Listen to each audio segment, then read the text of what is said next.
Then उसके बाद auditing and investigation. देखो ये जो टॉपिक है ना, ये जो डिफरेंस है 100% लिख लीजिए कि ये जो क्वेश्चन में, ये जो क्वेश्चन है 100% है कि क्वेश्चन हर बार आता है। हेलो एवरीवन, चलिए शुरू करते हैं हमारे नेक्स्ट सब्जेक्ट को, जिसका नाम है ऑडिटिंग। देखिए जो ऑडिटिंग है ये आपके बीकॉम स्ट्रीम के अंदर आता है, बीबीए के अंदर भी आता है और एमकॉम में भी आता है, फाइनेंशियल एंड ऑडिटिंग के नाम से, राइट। इन इवन अगर आपका +2 क्लास के अंदर भी है, काफ़ी सारे कोर्सेज ऐसे अवेलेबल होते हैं। कई बार एक टॉपिक आ जाता है कि ऑडिटिंग के बारे में एक्सप्लेन करो, तो उन सभी स्टूडेंट्स के लिए ये वीडियो बहुत ज़्यादा इम्पॉर्टेंट है, क्योंकि इसके अंदर मैं ऑडिटिंग क्या होता है, ऑडिटिंग कौन करता है, क्यों की जाती है, कब से आया है, इन सब के बारे में, इसकी इम्पोर्टेंस, हर चीज़ को 1 बाय 1 डिस्कस करेंगे। ऑडिटिंग क्या होती है, देखो एक छोटे से एग्जाम्पल के साथ करते हैं स्टार्ट, क्योंकि आपको पता है हर वीडियो के अंदर सबसे पहले हमारा क्या होता है एग्जाम्पल, और उसके बेस पर हम क्या करते हैं, बाकी उसकी फीचर्स करते हैं एग्जाम्पल्स के बेस पर, राइट। तो सबसे पहले हम लेते हैं एक छोटा सा एग्जाम्पल, जिसकी हेल्प से हम पूरे टॉपिक को समझेंगे। चलिए जी, जैसे कि मैंने डेप्रिसिएशन का चैप्टर करवाया अकाउंट्स के अंदर, ठीक है, और साथ ही साथ जैसे कि मैंने कंपनी के अंदर कंपनी लॉज का काम करवाया, उसके बीच में मैं कुछ ना कुछ कोई क्वेश्चन पूछती हूँ, राइट। ऐसे ही आपको स्कूल के अंदर भी कोई ना कोई काम मिलता है, कॉलेज के अंदर भी कोई ना कोई काम मिलता है। ये स्टूडेंट है मिस्टर एक्स, इसकी टीचर ने इसको क्या दिया है, काम दिया है, ये इसकी क्या है, टीचर है, ठीक है। इसकी टीचर ने इसको काम दिया है, तो इट्स नॉर्मल कि ये क्या करके आएगा, काम करके आएगा, और इसको चेक कौन करेगा, टीचर करेगी, ठीक है। तो चेक करना का मतलब क्या होता है कि इसके अंदर जितनी भी मिस्टेक्स होगी, इवन वो स्पेलिंग की मिस्टेक है, ठीक है, इवन वो वर्डिंग ठीक नहीं बन रही है, प्रॉपर सेंस नहीं बन रही है, इन सभी टॉपिक्स के, इन सभी के बारे में वो क्या करने वाला है, टीचर असेस करेगा कि ये जो इसने काम किया है वो ठीक किया है नहीं किया। चलो जी, बट स्कूल लेवल में तो क्या होता है, टीचर का काम भी क्या किया जाता है, प्रिंसिपल के द्वारा चेक किया जाता है। किसके द्वारा चेक किया जाता है, प्रिंसिपल के द्वारा चेक किया जाता है कि जो टीचर चेक कर रही है कॉपी, क्या वो भी ठीक कर रही है, नहीं कर रही है। मीन्स की चेक हुई नोटबुक को भी दोबारा से चेक किया जा सकता है। ये हमारा मोस्टली जो स्कूलिंग पॉइंट ऑफ व्यू से चल रहा है, जो आज के टाइम की बात चल रही है, उसमें ऐसा होता है। प्रिंसिपल बिल्कुल मतलब एग्जामिनेशन करती रहती है, क्या मेरा जो टीचर मैंने अपॉइंट कर रखा है कि वो क्या ठीक काम कर रहा है, नहीं कर रहा, क्या उसके द्वारा करा गया, जो नीचे जो साइन करते हैं ना कि यस दिस वन, एंड नीचे डेट लगा देता कि इस डेट पर क्या ये जो पर्सन है, ये जो ऑथराइज पर्सन है, उसने ये जो नोट चेक किया है, जो कॉपी चेक किया है, ये प्रॉपर वे में चेक की है या नहीं की। तो यहाँ पर मैं ऑडिट में ही बार बार चेक स्पेलिंग मिस्टेक, एरर को मैं क्यों इतना फोकस कर रही हूँ, बिकॉज कंपनी के अंदर भी आपकी बुक ऑफ अकाउंट होती है नहीं होती है, बुक ऑफ अकाउंट होती है, और बुक ऑफ अकाउंट में आप सभी के सभी ट्रांजेक्शन्स करते हैं। इवन वो आपकी ट्रांजेक्शन किसी से बिलोंग करती हो, आपके डेटर से बिलोंग करते हैं, आपके क्रेडिटर से बिलोंग करते हैं, या आपके लोन से बिलोंग करते हैं, या फिर आपकी एसेट से बिलोंग करते हैं कि आपने खरीदी कितनी है, कब खरीदी, कैसे खरीदी, कब खरीदी, कितनी खरीदी है। इन सब के बारे में डिटेल होती है, सबकी इन्फॉर्मेशन होती है, सबके वाउचर्स होते हैं, ठीक है। जैसे आप दुकान के पास जाते हैं, ठीक है, दुकान से आपने कुछ सामान खरीदा, तो दुकान वाला भी तो क्या करता है, एक वाउचर क्रिएट करता है, एक रिसिप्ट होती है।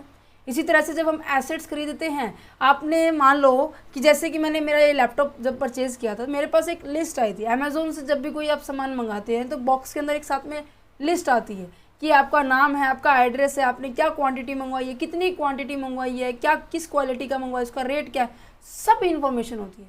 तो उसे हम क्या कहते हैं, वाउचर कहते हैं। वाउचर के बेस पर हम बुक ऑफ अकाउंट में क्या करते हैं, फिर एंट्री करते हैं। बेटा जी क्या करते हैं, उसके बेस पर हम एंट्री करते हैं। और उस एंट्री कौन करता है, नॉर्मल सी बात है, कंपनी का अकाउंटेंट करेगा। कंपनी का जो भी person as a accountant person point of view से अपॉइंट कर रखे है वो करेगा, है ना। अब उस अकाउंटेंट पर्सन ने वो एंट्री तो कर दी, अब वो एंट्री इतनी सारी हो जाती है साल भर में, उसको प्रॉपरली वेरीफाई करने के लिए एक पर्सन बुलाया जाता है।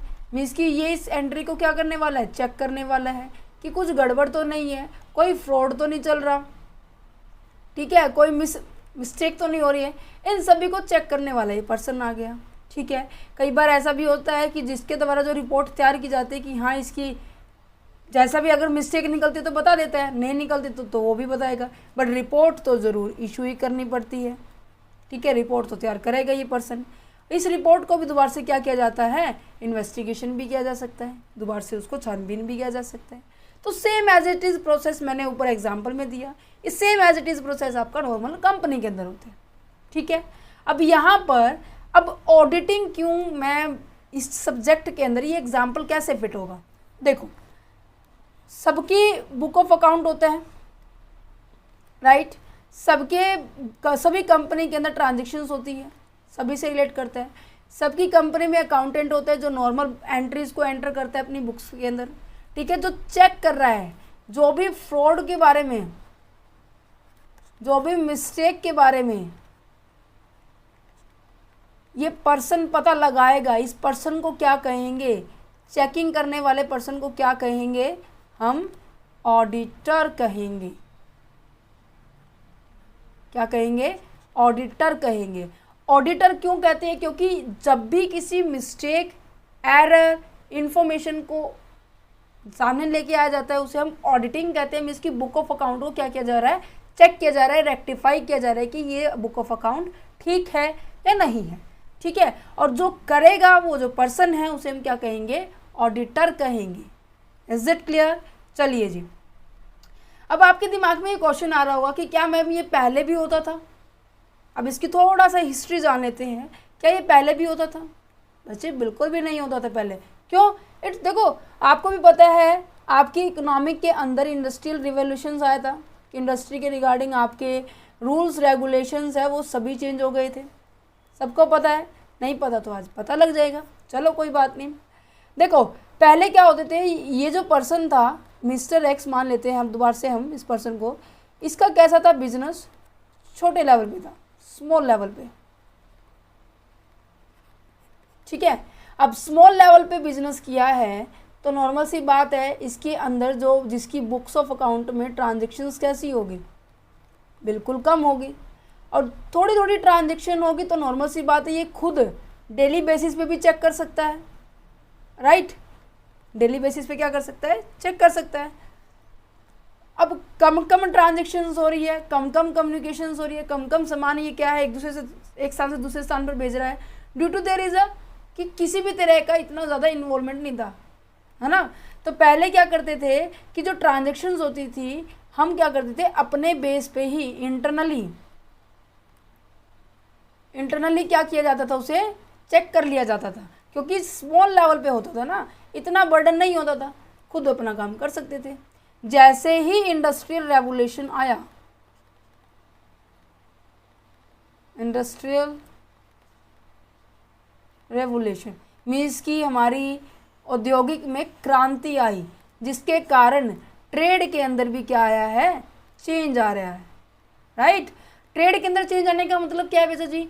ट्रेड के अंदर चेंज आने का मतलब है कि पहले जैसे कि आप केवल अपने ही एरिया में ट्रेड करते थे, अब वो ट्रेड आप क्या कर सकते हो, आउट ऑफ बाउंड्री भी कर सकते हो। अब जब नॉर्मल सी बात है, जब हम पहले भारत में क्या करते थे, अपने गुड्स को बेच और परचेज कर सकते थे, सेल एंड परचेज कर सकते थे, बट जैसे ही इंडस्ट्रियल रेवोल्यूशन को मीट किया गया उसके अंदर बहुत सारे चेंजेस आए। कैसे चेंजेस आए कि आप क्या कर सकते हो, फॉरेन के साथ भी अपनी डीलिंग कर सकते हो। और नॉर्मल सी बात है फॉरेन के अंदर इतनी सारी कंट्रियाँ इंक्लूड है, अपने वर्ल्ड के अंदर काफ़ी सारी कंट्री हैं, राइट। सबके साथ अगर भारत ट्रेड करना शुरू करेगा तो नॉर्मल सी बात है उनके साथ जो ट्रांजेक्शन्स करने वाला है, ट्रेड करने वाला है, सेल परचेज करने वाला है, वो ट्रांजेक्शन भी क्या हो जाएगी, बढ़ जाएगी। उन ट्रांजेक्शन्स को एक बुक ऑफ अकाउंट में रखा तो जाएगा, परंतु उनकी वेरिफिकेशन करना, एक खुद ही करना थोड़ा सा मुश्किल वाला काम हो जाएगा, क्योंकि इतनी सारी ट्रांजेक्शन्स है। अब पहले तो छोटा बिजनेस था, ट्रांजेक्शन को खुद चेक किया जा सकता था, बट जैसे ही बिजनेस इंडस्ट्रियल रेवोल्यूशन आया तो ये जो स्मॉल बिजनेस से कन्वर्ट होके कहाँ चला गया, ये बिजनेस आपका लार्ज लेवल पे चला गया। कहाँ पे चला गया है, लार्ज लेवल पे। और लार्ज लेवल पे ट्रांजेक्शन्स होगी तो नॉर्मल सी बात है ये ट्रांजेक्शन्स बहुत बड़ी संख्या में होगी, इनका साइज, इनके कम्युनिकेशन का, इनके हर चीज़ में चेंज आया होगा। ठीक है, तो इतने बड़े लेवल पर चेकिंग करना तो नॉर्मल सी बात है, जो इंटरनली पर्सन अपॉइंट है वो तो अकाउंट्स में बुक में एंट्री कर देगा, और इसकी एरर को, इसकी मिस्टेक को पकड़ने के लिए हमें एक पर्सन बुलाना पड़ेगा, और ये पर्सन को क्या कहेंगे, क्योंकि ये मिस्टेक और चेकिंग, मिस्टेक्स और फ्रॉड को पकड़ेगा, इस प्रोसेस को ऑडिटिंग कहते हैं, इसकी checking of the book of account. इस पर्सन को क्या कहेंगे हम, ऑडिटर कहेंगे। दैट्स अ रीज़न कि जो सबसे पहले आपका जो ऑडिटिंग का कंसेप्ट है 1914 के अंदर आया था, क्योंकि 1913 के अंदर कंपनी एक्ट बना था। सबसे पहली बात की जा रही है, क्योंकि 1913 के अंदर कंपनी के अंदर भी कुछ ना कुछ अमेंडमेंट आए थे, कंपनी एक्ट में भी कुछ ना कुछ अमेंडमेंट आए थे, बना था ये। देन उसके बाद फिर हर कंपनी के लिए कंपलसरी हो गया था कि जिसका भी बिजनेस बड़ा है उनके लिए ऑडिटिंग करना ज़रूरी है, और वो ऑडिटिंग कौन करेगा, एक ऐसा पर्सन करेगा जो वेल क्वालिफाइड होगा। क्या है, वेल क्वालिफाइड होगा। ठीक है, अभी हम नोट्स पे बढ़ेंगे, बट एक छोटा सा एग्जांपल लेके चले, क्योंकि आपके माइंड में एक प्रॉपर फिगर होनी चाहिए कि ऑडिटिंग का काम क्या होता है, ऑडिटर कौन होता है। जब मैं ये टर्म्स बोलूँ तो आपको समझ में आना चाहिए। ठीक है, और ये वेल क्वालिफाइड का मतलब क्या है, जैसे कि इसको प्रॉपर नॉलेज होनी चाहिए, किसको, ऑडिटर को। क्योंकि प्रॉपर नॉलेज किसकी होनी चाहिए, अकाउंट्स की होनी चाहिए, क्योंकि बुक ऑफ अकाउंट्स को चेक करने के लिए उसे profit and loss account, balance sheet, trial balance and rectification of error, her concept का प्रॉपर मीनिंग पता होना चाहिए, तभी तो वो क्या करेगा, बुक में से गलतियां निकाल पाएगा। अगर उसको इन्हीं के बारे में नॉलेज नहीं होगी तो इट्स नॉर्मल कि वो क्या नहीं कर पाएगा, एरर को डिटेक्ट नहीं कर पाएगा। तो उस एरर को डिटेक्ट करने के लिए ऑडिटर को एक परफेक्ट नॉलेज होनी चाहिए, जिसे हम क्या कह सकते हैं, एक चार्टर्ड अकाउंटेंट भी एक एज ए ऑडिटर का रोल निभा सकता है। ठीक है, इतना समझ में आया। अब यहाँ पे देखो नेसेसिटी ऑफ ऑडिटिंग लिखा हुआ है। क्या लिखा हुआ है कि पहले के टाइम में, अब मैं फटाफट इसमें से पढ़ के बताऊंगी। अभी कह रहे कि पहले के टाइम में जो टेक्निक थी मेंटेन करने की बुक ऑफ अकाउंट, वो ज़्यादा इतनी कंप्लीट नहीं थी। कारण क्या था कि बिजनेस का साइज़ बहुत छोटा था, स्मॉल साइज़ था। अब इंडस्ट्रियल रेवोल्यूशन आया तो बिजनेस का साइज़ क्या हो गया, छोटे से होकर बड़ा हो गया। अब जैसे ही बिजनेस का साइज़ बड़ा हुआ तो इट्स नॉर्मल, उसके अंदर जो होने वाली ट्रांजेक्शन्स है, ट्रांसपोर्टेशंस है, कम्युनिकेशंस है, और उनकी जो इनकम, सब कुछ इंक्रीज़ हो गया। इवन मैम ओनरशिप है, मैनेजमेंट है। पहले क्या था कि पहले 2 व्यक्ति मिलकर काम कर रहे थे, अब बड़ा बिजनेस है तो नॉर्मल सी बात है संभालने वाले भी बड़े होंगे। जैसे कि हर चीज़ क्या हो गई थी, बढ़ गई थी, और उन सब का रिकॉर्ड एक बुक ऑफ अकाउंट में रखा जाता था, सब चीज़ें मेंटेन की जाती थी, फिर उसको चेक किया जाता था। ठीक है, देन आगे क्या लिखा हुआ है कि जो बुक ऑफ अकाउंट है, ट्रांजेक्शन्स है, वो क्या है, कैसे रिकॉर्ड की जाएगी, वो हम नॉर्मली अभी हमने सीखा है। अब यहाँ पे इंट्रोडक्शन देखिए क्या लिखा हुआ है। अब बहुत से बच्चे ऐसे बोलते हैं कि मैम एग्ज़ाम में अगर क्वेश्चन आते हैं कि किस तरीके से अटैम्प्ट करना चाहिए, है ना। एग्ज़ाम में बेटा जब क्वेश्चन आता है ना, तो जैसे मैं आपको नोट्स अवेलेबल करवा रही हूँ ना, जब मैं पढ़ा रही हूँ जिस नोट से, वो आपकी प्रेजेंटेशन भी कुछ इस तरीके से होनी चाहिए कि आप देखो, मेरा यहाँ पे देखो नज़र आ रहा है ऑडिटर लिखा हुआ है, ऑडिटर का मतलब क्या होता है वो लिखा हुआ है, फिर ऑडिटर में का मतलब और अच्छे से बताया हुआ मैंने, ये सभी इंट्रो में आने चाहिए। मैंने आपको जब मैंने क्वेश्चन पेपर अपलोड किए थे ना बीकॉम क्लासेस के, मोस्ट ऑफ सभी क्वेश्चन पेपर अपलोड हो चुके हैं, BCom first year, second year, third year, recent वो भी 2021, 2022 एंड 2023, इन सभी के क्वेश्चन पेपर आपको मिल चुके होंगे आपके ही चैनल क्वेश्चन पेपर पर।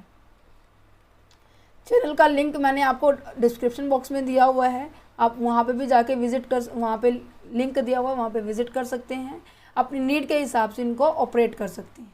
मैंने वहाँ पे भी बताया था कि क्वेश्चन किस तरीके से अटेम्प्ट करना चाहिए। फिर बच्चों के कमेंट्स आ रहे हैं कि मैम इंट्रोडक्शन में क्या लिखे, मैम मीनिंग में क्या लिखे। बेटा ऐसे लिखना है जैसे मैंने लिखा हुआ है। ठीक है, अब यहाँ पर सबसे पहले ऑडिटिंग का मतलब क्या है।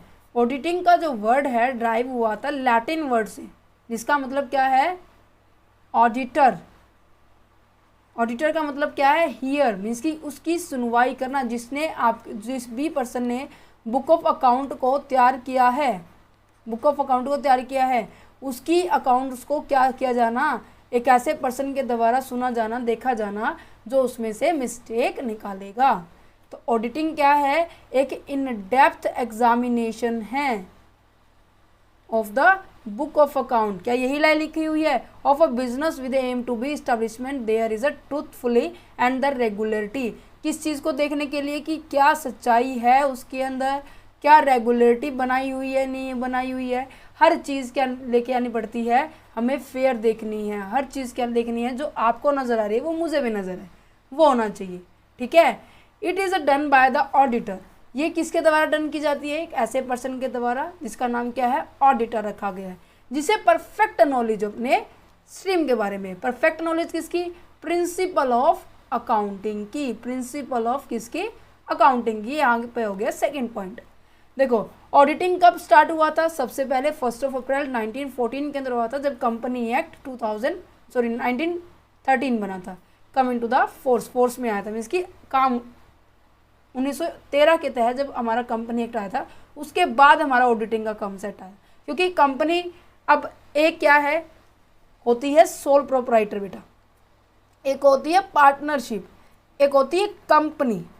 सब पढ़ाए हुए हैं, सबको पता है सोल प्रोप्राइटर भी क्या है, छोटा बिजनेस है, पार्टनरशिप भी क्या है, छोटा बिजनेस है। पर जहाँ पर कंपनी की बात आ जाती है वहाँ पे क्या होता है, एक बड़े लेवल की बात की जाती है, तो वहाँ पर मैंडेटरी हो जाता है कि every company to get its yearly account audited and also split on the qualification of the person to become an the auditor. Means कि सभी कंपनी के लिए ये मैंडेटरी हो जाता है बेटा जी कि उनको अपने बुक्स ऑफ अकाउंट को चेक करवाना ही पड़ेगा, उन्हें ऑडिट करवाना ही पड़ेगा, और ऐसे पर्सन से ऑडिट करवाना है जो क्या है, वेल क्वालिफाइड है। देखो बार बार वही एग्जाम्पल घूम रहा है, तो दैट्स अ रीज़न कि मैंने पहले एग्जाम्पल दिया, ठीक है। पहले के टाइम में जो बुक्स ऑफ अकाउंट्स की थी वो मोस्टली कैश में की जा सकती थी, क्यों, क्योंकि कैश में इसलिए की जाती थी क्योंकि जो उनका इनफ्लो है और उनका आउटफ्लो है वो तो छोटी अमाउंट में होता था, बहुत ही थोड़ी अमाउंट में होता था, तो ट्रांजेक्शन भी कम ही होती थी। दैट्स अ रीज़न कि उनकी आउटफ्लो और इनफ्लो क्या है, उनकी लिमिटेड थी, ठीक है। लिमिटेड ट्रांजेक्शन्स को तो हम भी चेक कर लेंगे, है ना। एक तो देखो मेरे पास आए 3 कॉपियाँ, एक मेरे पास आए 100 कॉपियाँ, तो फ़र्क है ना, फ़र्क है, मेरे ऊपर भी बर्डन भी बढ़ रहा है, और उस बर्डन को रिड्यूस करने के लिए मैं अपनी कॉपियों को डिस्ट्रीब्यूट भी कर सकती हूँ। फिर उन जिन पर्सन से मैंने अपनी कॉपियाँ दी है चेक करने के लिए, उनकी मैं दोबारा से रीचेकिंग करूँगी कि क्या इनमें से कोई मिस्टेक तो नहीं है। तो ऐसे ही कंपनी में होता है बेटा जी। क्या रहा है कि जो आफ्टर द ये जो आया है ना कि checking the detail inflow and outflow के चेकिंग करने के बाद, जो एशियन टाइम के बाद हमारे पास क्या है, इंडस्ट्रियल रेवोल्यूशन आया, business will be expand the kind of the business, kind of the various transactions.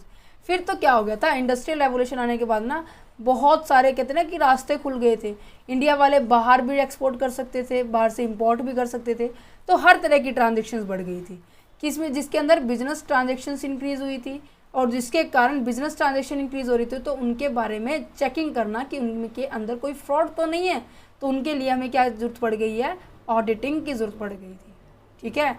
अब यहाँ पे डेफिनेशन लिखी हुई है, डेफिनेशन एज इट इज़ जितना समझाया है ना आपको वही डेफिनेशन है। क्या कह रहा है, systematic examination of the book and the record of the business.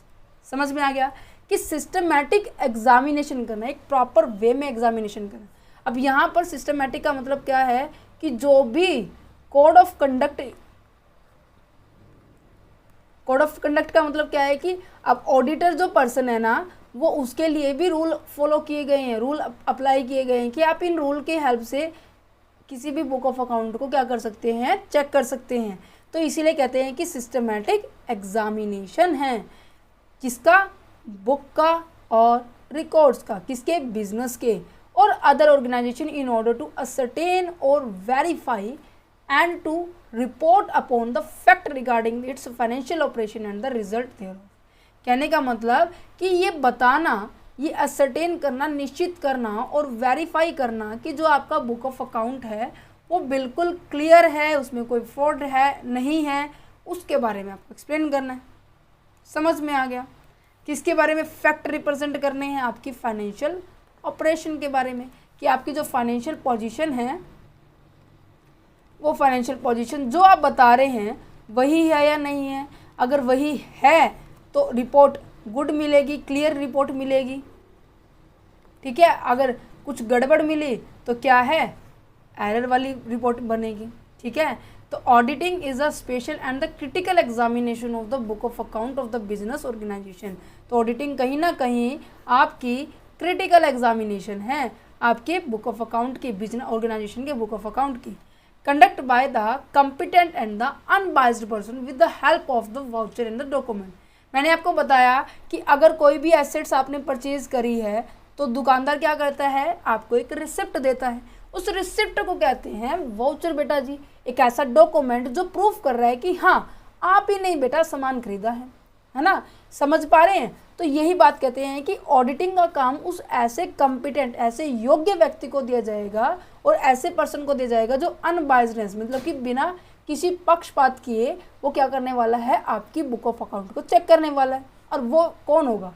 Normal सी बात है, वही पर्सन होगा जो आपके बिजनेस से रिलेट ना करता हो, आपके बिजनेस का एम्प्लॉय नहीं होगा, है ना। यही बात कह रहा है कि कहते हैं कि और एग्जामिनेशन कैसे करेगा, वाउचर एंड डॉक्यूमेंट की हेल्प से।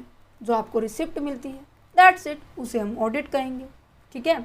अब यहाँ पर ऐसे कौन कौन से एक एलिमेंट है, एक ऑडिटिंग करते टाइम हमें पता होना चाहिए। एक ऑडिटिंग करते टाइम एक ऑडिटर के राइट्स होते हैं। ऑडिटिंग करते वक्त ऐसा सब कुछ होता है, जैसे कि किसका ऑडिट कर रहे हैं, कैसे ऑडिट कर रहे हैं, कौन पर्सन कर रहा है, टाइम पीरियड क्या रहने वाला है, कितने ड्यूरेशन के बाद होता है, किसके लिए कंपलसरी है, इन सब के बारे में हम डिस्कस करने वाले हैं, ठीक है।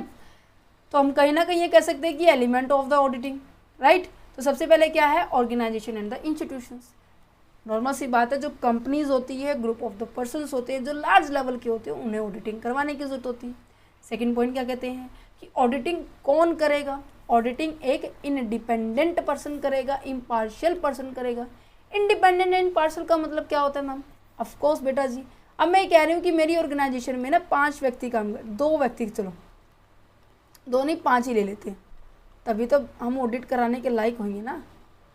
इतनी छोटी का तो हम अपने आप ही कर लेंगे, है ना। अभी समझाया था आपको स्मॉल बिजनेस का कंसेप्ट।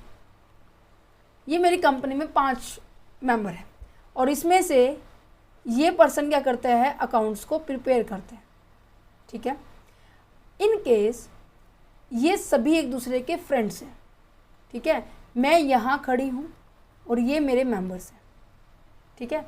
मैंने कहा कि मुझे बुक में कुछ ना कुछ गड़बड़ नज़र आ रही है, मेरा प्रॉफिट जो है वो ज़्यादा दिखाई दे रहा है मुझे, और जब प्रॉफिट ज़्यादा नज़र आता है तो नॉर्मल सी बात है आपको टैक्स भी ज़्यादा पे करना पड़ता है, कहीं ना कहीं मुझे नुकसान हो रहा है ना। टैक्स का भी चैप्टर मैंने पढ़ाए हुए हैं, तो उनके अंदर आप आई होप आपने देखे होंगे।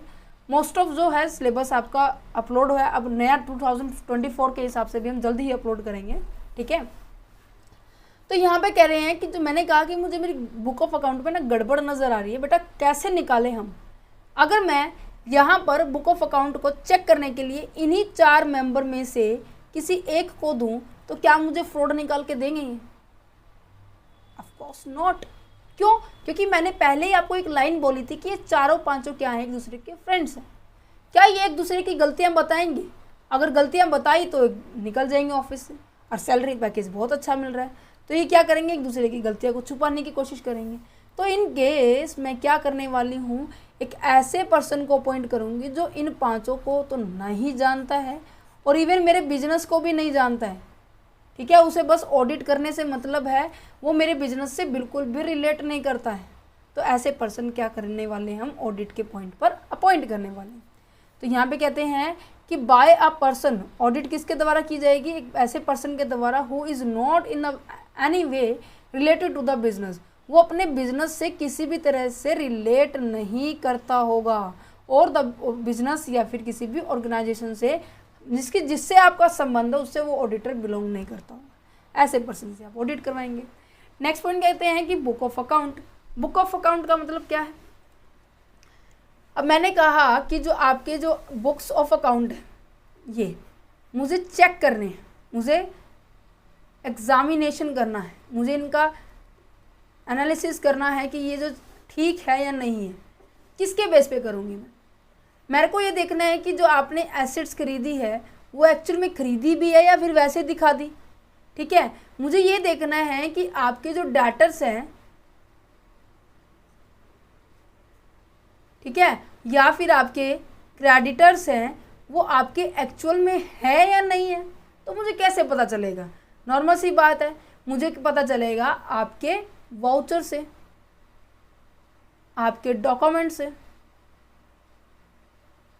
राइट। अगर ये डॉक्यूमेंट ये दिखा रहे हैं कि आपने खरीदा है सामान, तो कहीं ना कहीं मेरी एंट्री भी ठीक हो जाएगी। फिर मैं उसके ऊपर टिक टिक टिक टिक ऐसे करते चले जाऊँगी, ये सभी ठीक। तो बुक ऑफ अकाउंट का मतलब ये है कि जब मैं एग्जामिनेशन कर रही हूँ आपके बुक ऑफ अकाउंट को, किससे चेक करूँगी मैं? Along with the other book concerning with the constitutions of the business, such as a sale की, परचेज की, ठीक है, और या फिर शेयर ट्रांसफ़र की। ये सभी आपकी एज एक डॉक्यूमेंट की तरह काम करेंगे। और इसी तरह से यहाँ पे नेक्स्ट पॉइंट आ जाता है वेरिफिकेशन का। वेरिफिकेशन का मतलब क्या है कि जैसे मैंने क्रॉस चेक किया है कि क्या जो एसेट्स है आपके पास है या नहीं है, ये भी तो क्या है? वेरिफिकेशन की जा रही है। वेरिफिकेशन का मतलब होता है कि ये देखना कि जो आपने दिखाया हुआ है बुक ऑफ अकाउंट में वो एक्चुअल में है, एग्जिस्टेंस में कर रहा है या नहीं कर रहा। कई बार बहुत बार देखा है ना कि आप दुकान पे, एग्जाम्पल बहुत अच्छा है, स्कूल में, कॉलेज में एग्जीबिशन होता है, साइंस एग्जीबिशन होता है। स्कूल कॉलेज वाले क्या कहते हैं कि आप अपने खर्चे की ना रिसिप्ट लेके आना, तभी आपको क्या मिलने वाला है? ऐसा मिलने वाला है जितना आपका खर्चा हुआ है। मैंने बहुत बार देखा है कि बहुत से स्टूडेंट क्या करते हैं कि खर्चा होता है 280 रुपये का, तो उसको 380 कह देते हैं कि दुकानदार को क्या कहते हैं कि 380 का बिल बना दे, हमें कॉलेज वालों से लेना है। तो क्या करेंगे? कॉलेज वाले तो दे देंगे, बट कहीं ना कहीं ये फ्रॉड हो रहा है, नज़र आ रहा है। तो दैट्स अ रीज़न कि इस फ्रॉड को पकड़ने के लिए ऑडिटिंग की जाती है कंपनी के अंदर। अब कंपनी में 200-300 रुपये का काम नहीं होता, 200 करोड़, 300 करोड़, करोड़ों में बात की जाती है, लाखों में बात की जाती है। ठीक है, तो examination of the book of account is the audit is not merely to know their mathematical accuracy. केवल मैथमेटिक एक्यूरेसी को ही नहीं देखा जाता, उसमें यह भी देखा जाता है कि जो आपकी बुक ऑफ अकाउंट है वो आपकी एक्यूरेसी पे है, एक्यूरेट है, ट्रस्टफुलनेस है, या फिर आपकी ये भी देखा जाता है कि कंप्लीट है भी ये या नहीं है, या ऐसी दिखा रखी है। इन सभी को आप क्या किया जाता है? ऑडिटिंग के अंदर किया जाता है। नेक्स्ट बात की जाए तो इसके अंदर पीरियड कितना होता है? पीरियड बेटा जी इसके अंदर ये डिपेंड करता है ऑर्गेनाइजेशन टू ऑर्गेनाइजेशन। वैसे नॉर्मली इसका पीरियड 1 साल के अंदर आपको करवाना पड़ता है ऑडिट। कहने का मतलब एक स्पेसिफिक पीरियड होता है आपकी फाइनेंशियल ईयर के अंदर कि आप उस चीज़ को चेक करवाएं। ठीक है, आगे हम पढ़ेंगे कि ऑडिट के अंदर एक हमारा ऑडिट होता है प्राइवेट सेक्टर के अंदर, एक हमारा होता है स्टैच्यूटरी ऑडिटिंग होती है, एक हमारी होती है गवर्नमेंट ऑडिट होती है। इन तीनों के बारे में हम डिस्कस करेंगे। ठीक है, उनके अंदर जो टाइम लिमिट है वो अलग अलग होती है। वैसे नॉर्मली क्या होता है फाइनेंशियल ईयर के अंदर आप क्या कर सकते हो? ऑडिट करवानी पड़ती है। ऑडिट जो एग्जामिनेशन क्या होती है? आपकी बैलेंस शीट होती है, आपकी प्रॉफिट एंड लॉस अकाउंट होती है। दैट्स इट, जो आपकी normally annual at the end में आप प्रिपेयर करते हैं। नेक्स्ट आ जाता है voucher and document. Same as it is जो मैंने अभी ऊपर समझाया कि वाउचर एंड डॉक्यूमेंट की हेल्प से हम क्या करते हैं? वेरिफिकेशन करते हैं, बुक ऑफ अकाउंट्स के अंदर एंट्री डालते हैं। ठीक है, उसके अंदर क्या क्या आ जाएंगे? वाउचर आ जाएंगे, कॉपी ऑफ डॉक्यूमेंट आ जाएंगे, इनवॉइस आ जाएगा, कॉपी ऑफ द ऑर्डर आ जाएगा कि जो आपने ऑर्डर किए हैं क्या ऐसी हवा हवा में तो नहीं कर दिए, आप असली में कर रहे हो नहीं कर रहे। इन सभी चीज़ों की चेकिंग की जाती है। ठीक है, नेक्स्ट पॉइंट आ जाता है इन्फॉर्मेशन एंड द एक्सप्लेनेशन। अभी मैंने आपको जो एग्जाम्पल दिया, ये जो एग्जाम्पल दिया 280 और 380 का, अब कॉलेज वाले क्या कर सकते हैं? कॉलेज वाले, अगर कॉलेज वालों को ये पता लग गया कि मुझे इस चीज़ में गड़बड़ नज़र आ रही है, उसका एक्सपेरिमेंट को देख के तो लग तो नहीं रहा उसका भाई 380 का खर्चा हुआ होगा, उसने ऐसे तो नहीं दिखा दिया, तो वो क्या कर सकते हैं? वाउचर तो था उनके पास क्रॉस चेक करने के लिए, वेरिफिकेशन करने के लिए, बट वो डायरेक्ट उस पर्सन से भी मिल सकते हैं जिसने ये ट्रांजेक्शन, जिसके थ्रू ये ट्रांजेक्शन हुई है, जिसने जो ये गुड्स सामान क्या कर रहा है? प्रोवाइड कर रहे हैं। समझ पा रहे हैं? तो यहाँ पे इन्फॉर्मेशन एंड एक्सप्लेनेशन का मतलब ये है कि जब भी आप जब एक ऑडिटर खुद सेटिस्फाइड नहीं होता अवेलेबल वाउचर से, अवेलेबल डॉक्यूमेंट से, तो वो क्या करता है? उन कंपनी के अंदर जो अवेलेबल जो अकाउंटेंट है, मैनेजर है, उन सब से क्या है? पर्सनली बात करके भी इसके बारे में इंफॉर्मेशन ले सकते हैं। इसके ऊपर पूरा राइट होता है, वो कभी भी किसी भी टाइम किसी से भी इंफॉर्मेशन ले सकते हैं। क्योंकि जब एक ऑडिटर हो गया, चार्टेड अकाउंटेंट हो गया और एक ऐसा पर्सन हो गया जो वेल क्वालिफाइड है, वो किसी से भी कभी भी अपनी इंफॉर्मेशन ले सकते हैं। ठीक है, तो क्या लिखा हुआ है, examination of the book of account through the voucher if the auditor is not satisfied with the voucher then in order to verification the transactions then he can call for the information and the explanation from the management के अंदर जिनसे भी वो information लेना चाहता है, जिनसे भी वो एक्सप्लेनेशन लेना चाहता है, उन सब को वो कॉल करके बुला सकता है। ठीक है, नेक्स्ट क्या है, according to the rule its normal, कि सभी पर्सन क्या करते हैं, जितने भी ऑडिटर्स होते हैं उनको जो भी कोड ऑफ कंडक्ट दिए गए हैं वो क्या करने वाले हैं, उनको फॉलो करेंगे। अगर कंपनी है तो कंपनी के रूल्स को फॉलो करेंगे। पार्टनरशिप डीड है तो पार्टनरशिप जो एक्ट 1932 बना हुआ है उस डीड में ऑडिटर्स के रूल लिखे होते हैं, उन रूल्स को फॉलो करेगा।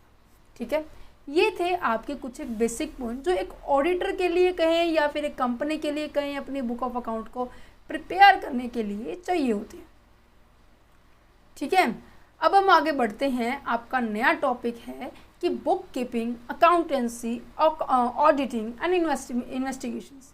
क्या ये सारे के सारे डिफरेंस है या फिर इनके बीच में कोई भी सिमिलरिटी नहीं है, इनके बीच में डिफरेंस है या फिर सारे के सारे सेम है, इनके बारे में टॉपिक में डिस्कस करते हैं। चलो बुक कीपिंग के बारे में समझते हैं। देखो ये दोनों टॉपिक तो ना आप +1 क्लास में ही पढ़ते आ रहे हैं कि bookkeeping, accounting then accountancy एक प्रोसेस होती है ना। अब ऑडिटिंग भी आ गया और साथ में हमारा इन्वेस्टिगेशन भी आ गया। वैसे मैं इसके बारे में बता चुकी हूँ। ऑडिट तो क्या हो गया, आपकी बुक ऑफ अकाउंट को चेक करता है एक पर्सन। जब इन्वेस्टिगेशन का मतलब होता है जब इन डेप्थ उस चीज़ को, जो ऑडिट की हुई रिपोर्ट को आप दोबारा से फिर ऑडिट करते हैं। एग्जाम्पल में क्या था बच्चे, एग्जाम्पल में क्या था कि टीचर का काम क्या कर रही है, प्रिंसिपल फिर दोबारा से चेक कर रही है, ये तो हो गया इन्वेस्टिगेशन। टीचर जब चेक कर रही है स्टूडेंट्स का, ये हो गया auditing. That's it. Have any doubt? No. चलो शाबाश, बहुत बढ़िया। ऐसे ही बढ़ते रहो, कोई इतना मुश्किल सब्जेक्ट नहीं है जितना आप लोग सोच रहे हैं। बहुत नेगेटिव थॉट्स बने हुए हैं बच्चों के कि पता नहीं मैम ये बहुत गंदा सब्जेक्ट है। सबसे इंटरेस्टिंग सब्जेक्ट है बेटा ये। अब हम आगे बढ़ते हैं हमारे नेक्स्ट टॉपिक के ऊपर। देखिए इसको समझने के लिए अब मैंने यहाँ पे कहा कि आपके क्या हैं, 3 वर्ड्स हैं। एक सेकेंड, अब दिखाई दे रहा है, आवाज़ आ रही है? चलो अब यहाँ पर एक वर्ड बोला मैंने बुक कीपिंग, एक वर्ड बोला मैंने आपको अकाउंटेंसी, एक वर्ड बोला मैंने आपको ऑडिटिंग, देन नेक्स्ट बोला हमने इन्वेस्टिगेशन। देखो पूरा चैप्टर हम एक एक वीडियो के अंदर कवर करेंगे। इवन वीडियो थोड़ा सा लंबी हो जाए, देखो मैं भी आपके लिए एफर्ट कर रही हूँ, तो इट्स नॉर्मल कि आप भी अपनी पढ़ाई के रिगार्डिंग किसी भी तरह का कॉम्प्रोमाइज़ ना करें।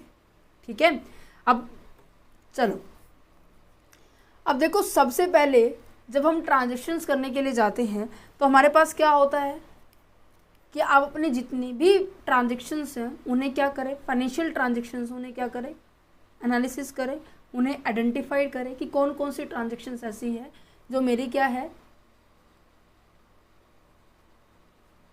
आइडेंटिफिकेशन करना मीन्स कि ढूंढना कि ऐसी कौन कौन सी ट्रांजेक्शन्स मेरे बिजनेस से रिलेट करती है। Is it clear? देन उन्हें हम क्या करते हैं, मेजर करते हैं, मेजरमेंट ऑफ फाइनेंशियल ट्रांजेक्शन्स। ठीक है, ठीक है, मतलब ट्रांजेक्शन्स है मीन्स कि जितनी भी आपकी मनी के टर्म वाली ट्रांजेक्शन्स है उन सभी को क्या किया जाता है, रिकॉर्ड किया जाता है। देन उनका रिकॉर्ड करने के बाद हम क्या करते हैं, हम क्या करते थे, उनकी जर्नल एंट्री पास करते थे। अगर काफ़ी सारी ट्रांजेक्शन्स है उनके लिए तो जर्नल होता था। अगर आपके बिजनेस के अंदर कम ट्रांजेक्शन्स है उसके लिए हम क्या बनाते थे, सब्सिडरी बुक बना देते। क्या सबको इतना पता है?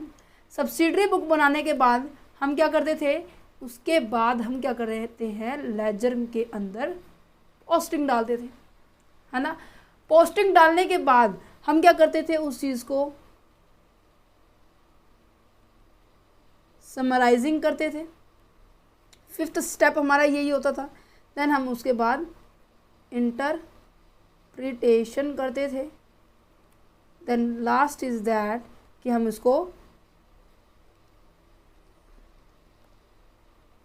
कम्युनिकेट करते थे, राइट। देखो दोबारा से समझाती हूँ। आइडेंटिफिकेशन का मतलब कि ट्रांजेक्शन्स पहचानना कि आपके बिजनेस की है, आपके फाइनेंशियल ट्रांजेक्शन्स आपसे बिजनेस से रिलेट करती है नहीं करती, बुक कीपिंग का यही काम होता था। देन उसको हम क्या करते थे, फिर उसको वैल्यू के अंदर मेजर करते थे कि कौन कौन सी ऐसी ट्रांजेक्शन्स है जो मनी की फॉर्म में है, उनको हम कलेक्ट कर लिया। देन उसके बाद हम उसको लेजर में डालते थे कि डेट वाइज, क्रोनोलॉजी वाइज, कि हम उसको क्या करते थे, लेजर के अंदर डाल देते, सॉरी जर्नल के अंदर डाल देते। जर्नल के अंदर वो एंट्रीज आती जब हमारे पास क्या है, काफ़ी सारी एंट्री होती। अगर एंट्री का जो साइज़ है, एंट्री की जो क्वांटिटी है वो क्या है, कम है, तो हम क्या प्रिपेयर कर देते, सब्सिडरी बुक तैयार कर देते। देन उसके बाद हम क्या है, पर्टिकुलर अकाउंट के पर्टिकुलर नेम का एक प्रॉपर अकाउंट बना देते थे, जिसे हम कहते हैं लेजर कहते हैं, है ना। देन उसके बाद क्या किया जाता था, समराइजिंग की जाती थी। देन समराइजिंग करने के बाद उसमें ये देखा जाता था कि क्या कुछ चल रहा है। इंटरप्रिटेशन का मतलब क्या होता है कि एनालिसिस किया जा रहा है। एनालिसिस करने के बाद हम क्या कर पा रहे हैं, उसे हम कम्युनिकेट कर पा रहे हैं लोगों तक।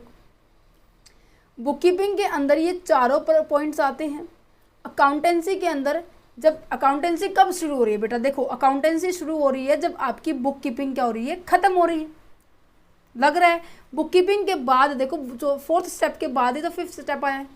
तो जहाँ पर बुक कीपिंग खत्म होगी वहीं पे अकाउंटेंसी शुरू हो जाएगी, और जहाँ पे अकाउंटेंसी खत्म होगी वहाँ पे ऑडिटिंग शुरू हो जाएगी। ऑडिटिंग का मतलब क्या है, चेक करना किसी भी तरह के जो फ्रॉड है और जो मिस्टेक है वो है या नहीं है, उसको फाइंड आउट किया जाता है। देन उसके बाद हम दोबारा से इन डेप्थ जब हम उसकी इन्वेस्टिगेशन करते हैं, इन डेप्थ एग्जामिनेशन करते हैं, उसे हम क्या कहते हैं, इन्वेस्टिगेशन कहते हैं।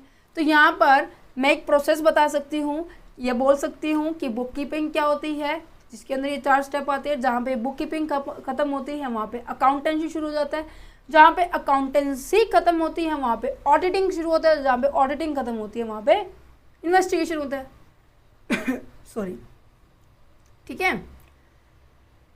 चलो देखो ये पूरी प्रोसेस लिखी हुई है। सबसे पहले यहाँ पे देखते हैं कि बुक कीपिंग का मतलब क्या है। एक प्रोसेस है जिसके अंदर हम क्या करते हैं, फाइनेंशियल ट्रांजेक्शन्स को रिकॉर्ड करते हैं बेटा जी। क्या करते हैं, फाइनेंशियल ट्रांजेक्शन्स को रिकॉर्ड करते हैं। जितनी भी इवेंट्स हुई हैं, जितनी भी ट्रांजेक्शन्स हुई है बिजनेस के अंदर, उन सबको क्या किया जाता है, रिकॉर्ड किया जाता है। उसे हम बुक कीपिंग कहते हैं। बुक कीपिंग के अंदर ये 4 कंपोनेंट है। सबसे पहले हम फाइनेंशियल ट्रांजेक्शन्स की आइडेंटिफिकेशन करेंगे, देन उसके बाद हम उसको मेजर करेंगे किसकी फॉर्म में, टर्म ऑफ मनी की फॉर्म में। देन उसके बाद हम क्या करेंगे कि उसे जर्नल एंट्री के अंदर पास करेंगे। देन उसके बाद हम क्लासिफिकेशन कर देंगे थ्रू द लेजर। क्लासिफिकेशन का मतलब क्या होता है, वर्गीकरण करना। अगर मेरे पास 4 तरह के एंट्री, 5-10 तरह की एंट्री हो रही है तो 10 अकाउंट बनेंगे। उन 10 अकाउंट को क्या कहते हैं, जर्नल कहते हैं।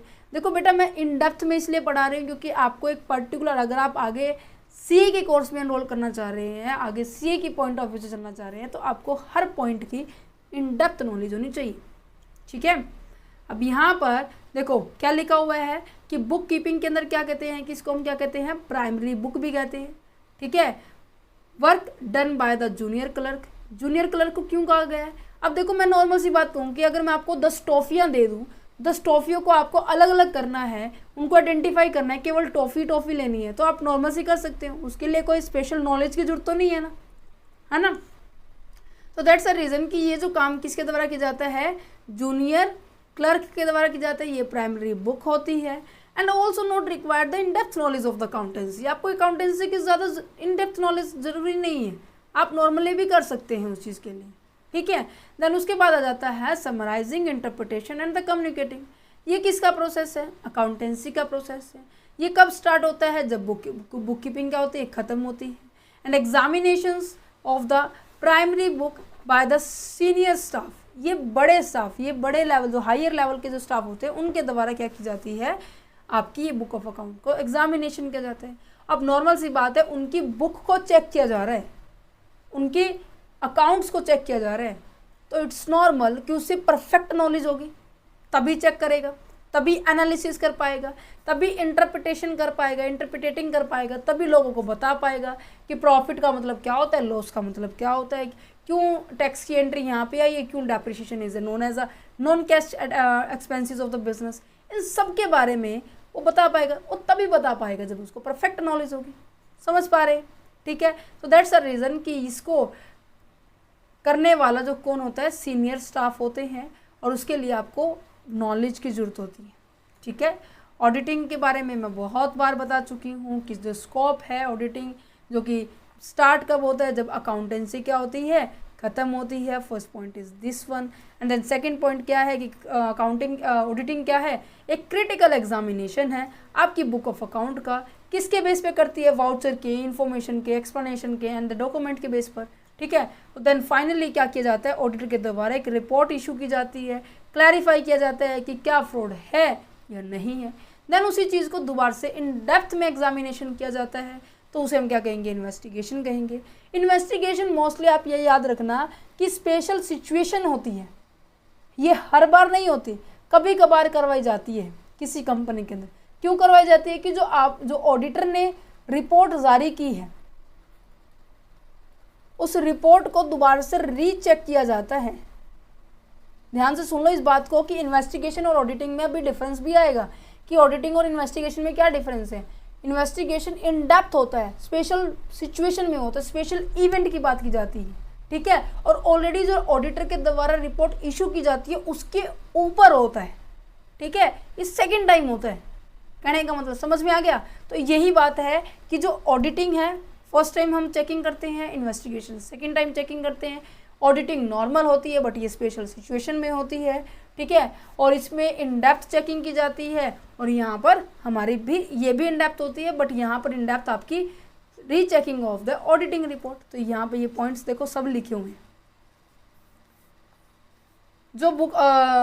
जो भी रिपोर्ट जारी की हुई है ना, already has been be audited, जो ऑलरेडी ऑडिट हो चुकी है उसके ऊपर क्या करते हैं आप, इन्वेस्टिगेशन करते हैं, that's it.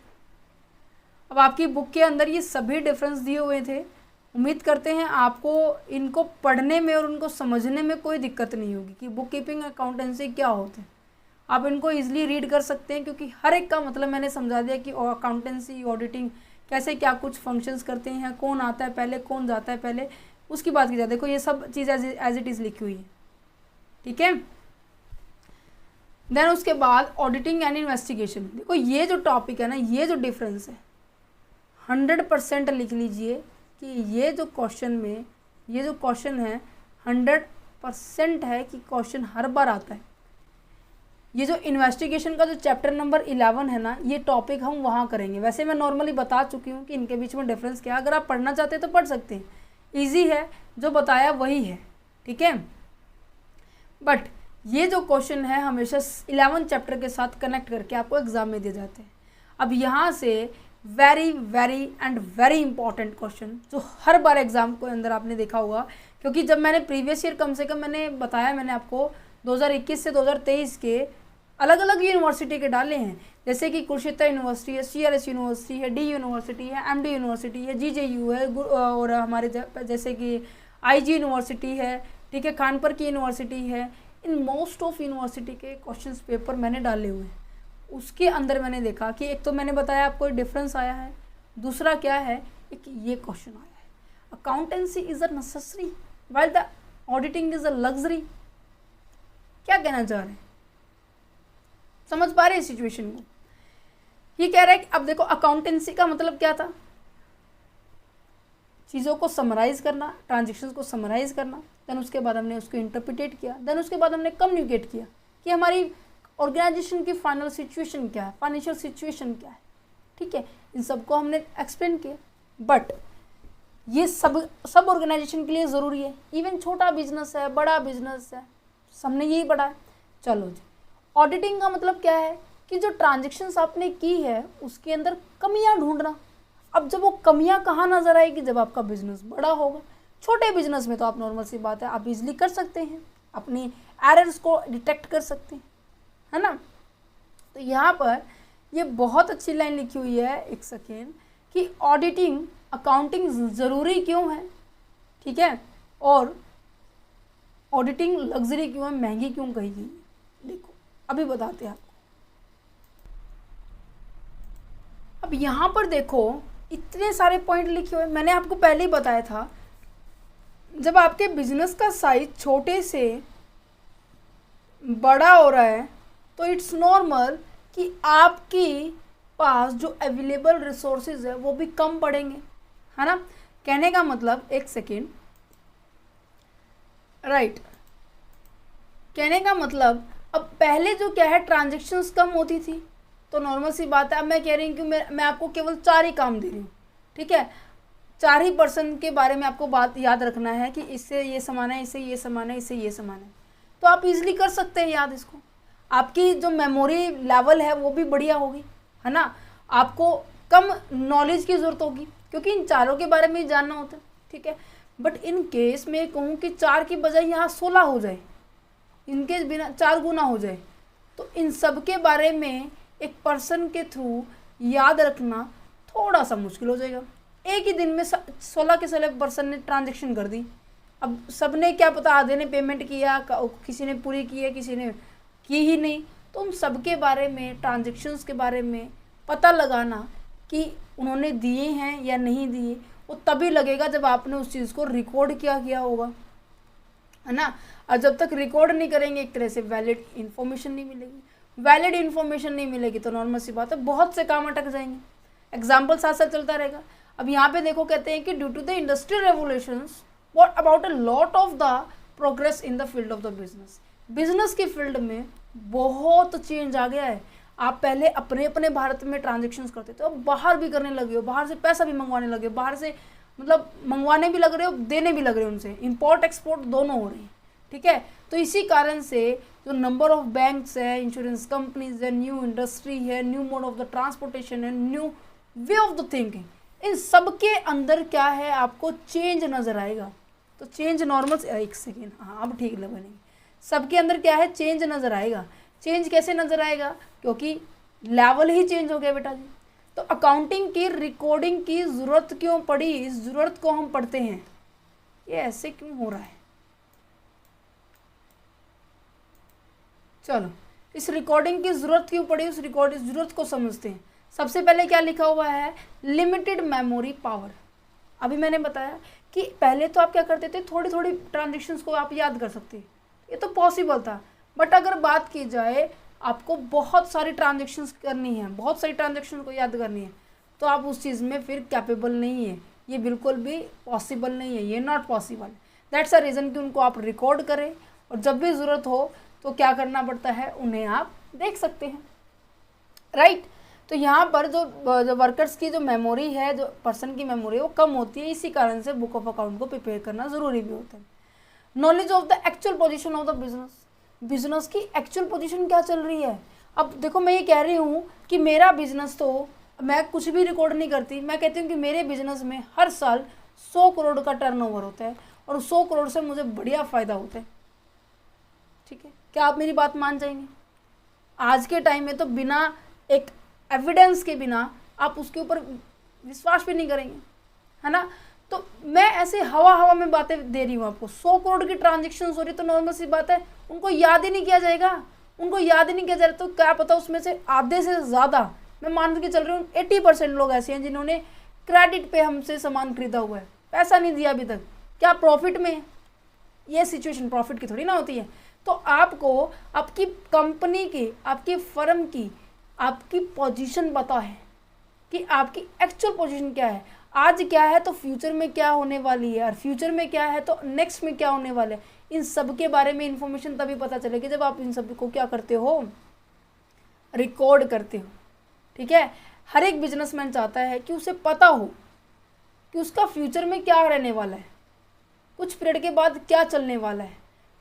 But what was the profit and loss earned by him during that the period and what is the present financial state of the business, present में क्या चल रहा है, फ्यूचर में क्या होगा, इन सब के बारे में तभी आप देख सकते हो, तभी आप कंपेयर भी कर सकते हो बेटा जी। इनके अंदर एक और पॉइंट आएगा कि बुक ऑफ अकाउंट की हेल्प से हम क्या करते हैं, लास्ट ईयर को आपके करंट ईयर के साथ क्या कर सकते हो, कंपेयर करके ये बता सकते हो कि किस ईयर के अंदर आपका अच्छे से सिस्टम चल रहा है। तो दैट्स अ रीज़न भी हमें क्या करना पड़ता है, अपनी फाइनेंशियल पोजीशन को जानने के लिए भी और कंपेयर करने के लिए भी, और एक आपकी मेंटल जो पावर होती है वो बहुत कम होती है। ठीक है, पहले मैं आपको कंपेयर वाला पॉइंट ही करवा देती हूँ। ठीक है, ये आगे देखो 7 पॉइंट, कंपैरेटिव स्टडी पॉसिबल। ये तभी पॉसिबल होगी जब आप इसको रिकॉर्ड करेंगे, तभी आप क्या कर सकते हो, फ्यूचर के बारे में प्लान कर सकते हो। समझ पा रहे हो? चलिए फोर्थ पॉइंट की ओर बढ़ते, थर्ड पॉइंट की ओर बढ़ते हैं, proof in a court. Court में भी प्रूफ की जरूरत होती है भाई। ऐसा क्यों?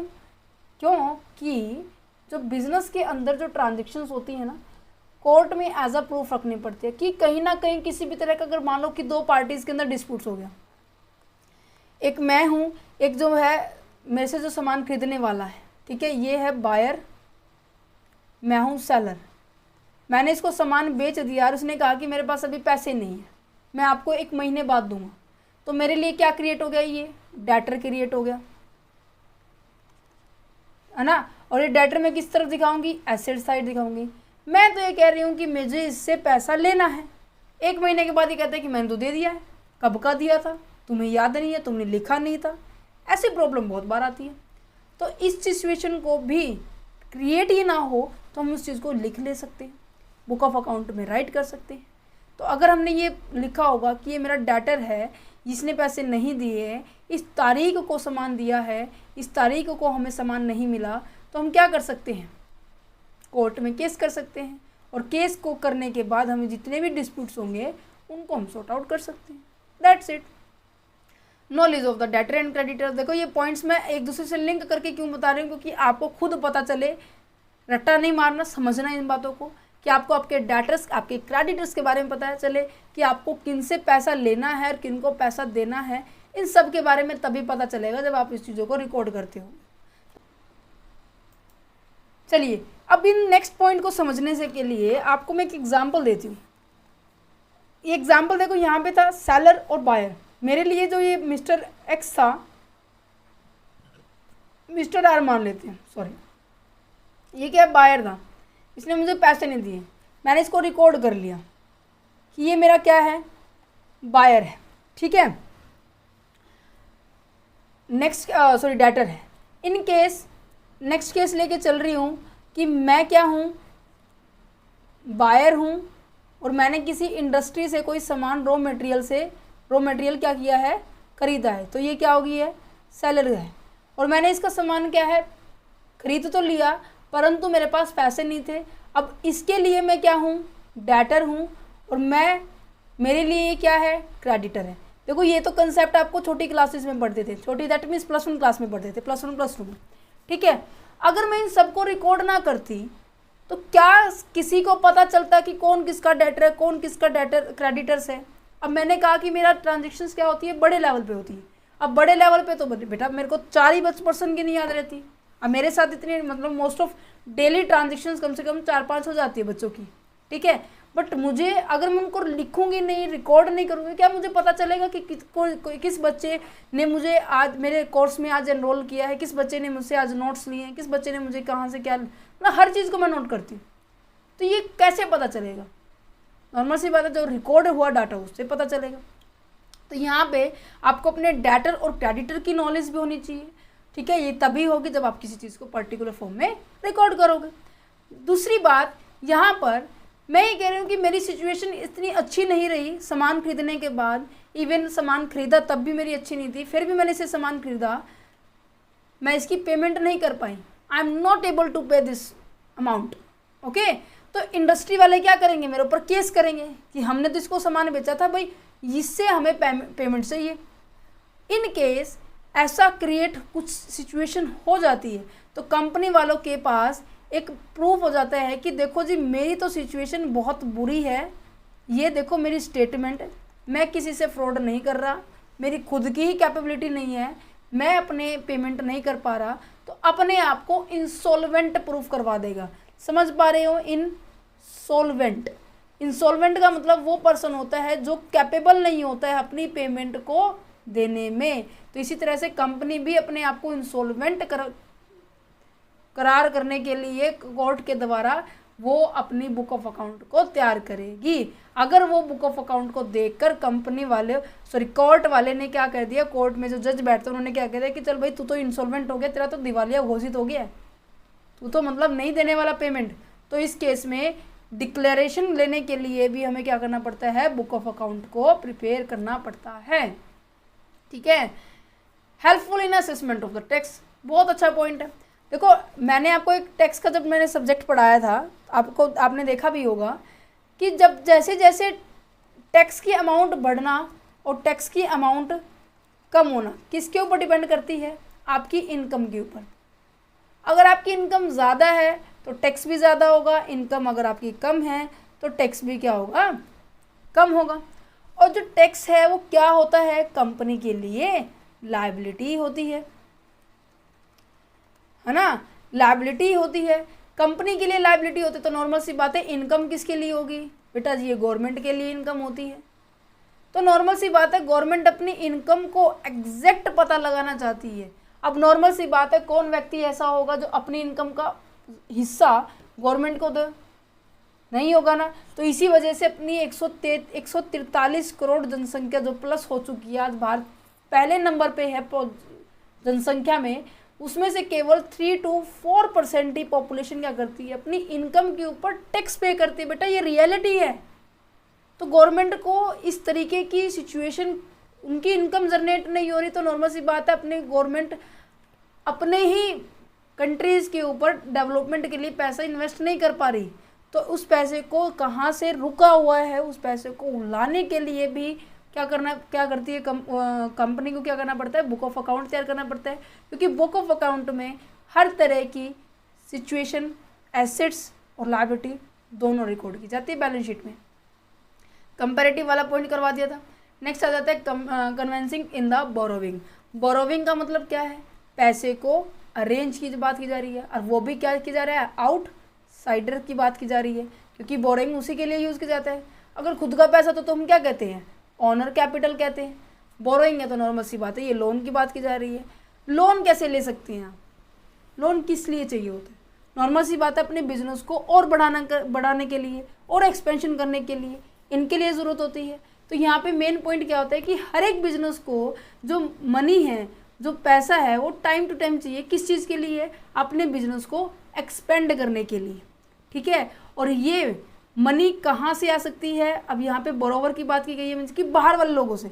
अब आप बच्चे मुझे जानते नहीं हैं, अगर मैं ये कहूँ कि मैं क्या करने वाली तुमसे पैसा लेने, मुझे पैसा की ज़रूरत है, तुम मुझे पैसे दो, ठीक है, तुम मुझे जानते नहीं हो, तो क्या तुम मुझे ऐसे ही पैसे दे दोगे, नहीं दोगे ना।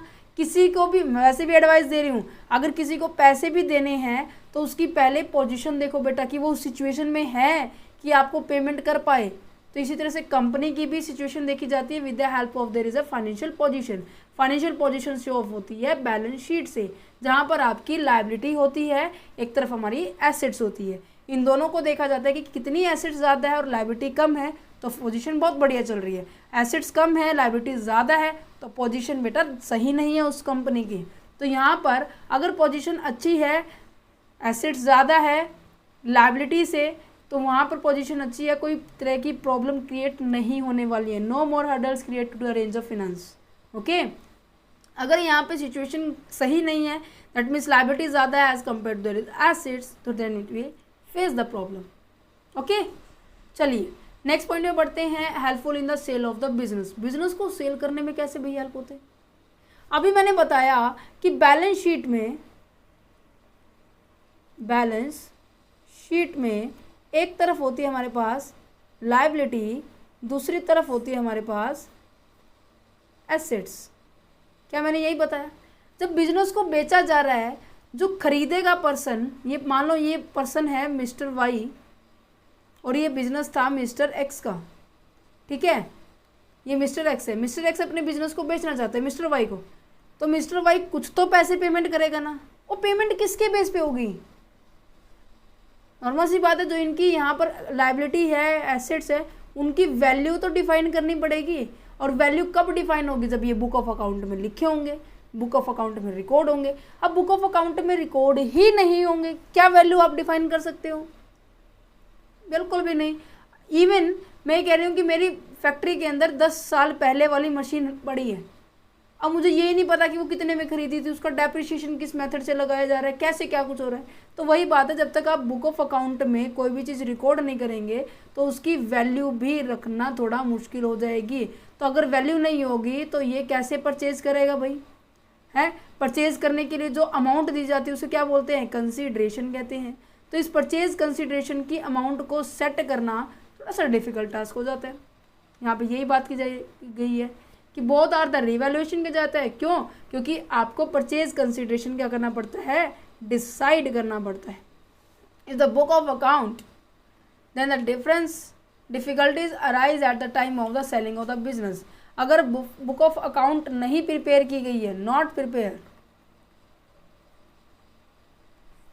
देन ये प्रॉब्लम आपको फेस करनी पड़ेगी। ओके जी, चलो नेक्स्ट क्या है? Safety against the fraud. Fraud की कैसे सेफ्टी हो सकती है? क्योंकि अभी मैंने बताया कि सेलर यही कह दे, बायर यही कह दे कि मैंने तो पेमेंट करी थी, ये यहाँ पे एग्जांपल लिया था, वो कह दे कि मैंने तो पेमेंट कर दी, आप कह रहे हो कि नहीं की, दोनों के बीच में डिस्प्यूट हो जाता है। डिस्प्यूट्स को सभी सॉल्व करने के लिए, इस फ्रॉड को कम करने के लिए भी किया जाता है। चलो जी, helpful in the partnership. Partnership में क्यों हेल्पफुल है? क्योंकि पार्टनरशिप में बेटा कितनी बार आपने पढ़ा है कि जैसे ही प्रॉफिट रेशियो के अंदर चेंज आता है, चेंज इन द, एक second, change in profit ratio का मतलब क्या होता है कि या तो कोई पर्सन ऐड हो रहा है या फिर कोई पर्सन जा रहा है। दोनों के केस में हमें क्या करनी पड़ती है? गुडविल की वैल्यू निकालनी पड़ती है।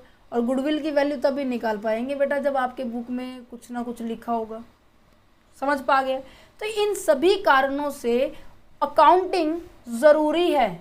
इन सभी कारणों से अकाउंटिंग करना, बुक ऑफ अकाउंट में ट्रांजैक्शंस रिकॉर्ड करना ज़रूरी है। पता लग गया? अब आ जाता है कि audit as a luxury. Luxury का मतलब क्या है? यहाँ पर एक तरह से एक महंगे के पड़ी कहते हैं कि लग्जरी कार है, लग्जरी वॉच है ना, रोलेक्स की बढ़िया वॉच है, एप्पल अच्छा फ़ोन है, स्टेटस वाइज बहुत बढ़िया है ना, 1.5-2 लाख का आता है। अगर मैं एप्पल का लैपटॉप लूँ या एप्पल के फ़ोन लूँ तो अब क्या है? समझ पा रहे हैं? तो ये एक ऐसा लग्जरी है। क्यों? अब देखो, मैंने कहा कि जब मेरा बिजनेस क्या है, छोटा है, तो ट्रांजैक्शन भी कम होगी। ठीक है? अगर मैं इसके लिए एक ऐसे पर्सन को बुलाऊं जो ऑडिटर है, वेल क्वालिफाइड पर्सन है, उसको परफेक्ट नॉलेज है, ठीक है। अगर मैं ये कहूँ कि आप सीए हैं, ठीक है, चार्टेड अकाउंटेंट बना देती हूँ मैं आपको थोड़ी देर के लिए। आप चार्टेड अकाउंटेंट है, बच्चे जितने भी बच्चे देख रहे हैं सभी के सभी, क्या आप फीस चार्ज नहीं करेंगे जब अगर कहीं जा रहे हैं अपना काम करने के लिए? नॉर्मल सी बात है। उनकी स्टार्टिंग ही 1000-2000 से होती है बेटा चार्टेड अकाउंटेंट की। अगर नॉर्मल शहर के अंदर जाते हैं, अगर साइबर सिटी के अंदर चले जाते हैं तो वहाँ पे 5000, 10,000 एक काम करने के शुरू होता है, ये 5000, 10,000, ठीक है। अब कंपनी कमाती ही प्रॉफिट 20,000 है, क्या उसको 10,000 रुपये ऑडिटर को देंगे? वो कहेंगे कि छोटा बिजनेस है, हम अपने आप कर लेंगे, आपकी कोई ज़रूरत नहीं है ना, वो अपने आप ट्रांजेक्शन कर सकते हैं। तो एक छोटे बिजनेस के लिए ये अमाउंट बहुत ज़्यादा बड़ी है। अगर कोई ऐसा बड़ा बिजनेस है जिसकी टर्नओवर ही 100 करोड़ है, उसका प्रॉफिट ही 100 करोड़ है, तो क्या उसके लिए वैल्यू मायने रखती है?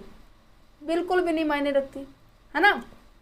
तो यहाँ पे स्मॉल बिजनेस ऑर्गेनाइजेशन के पॉइंट ऑफ व्यू से अगर मैं बताऊँ तो मनी का मिसयूज़ हो रहा है, क्योंकि ये केवल कैपेबल ऑडिटर को अपॉइंट करना कैपेबल एक लार्ज ऑर्गेनाइजेशन के लिए ही है। छोटे बिजनेसमैन वालों के लिए तो ये महंगी पड़ेगी भाई, नॉर्मल सी बात है। ये अपनी फ़ीस को चार्ज करेंगे और इनकी फ़ीस होती है हाई, ठीक है। Miss use of the energy, energy को मिस यूज़ क्यों कहा गया है? क्योंकि अब आपने देखो मैंने आपको बताया कि आपको book of account,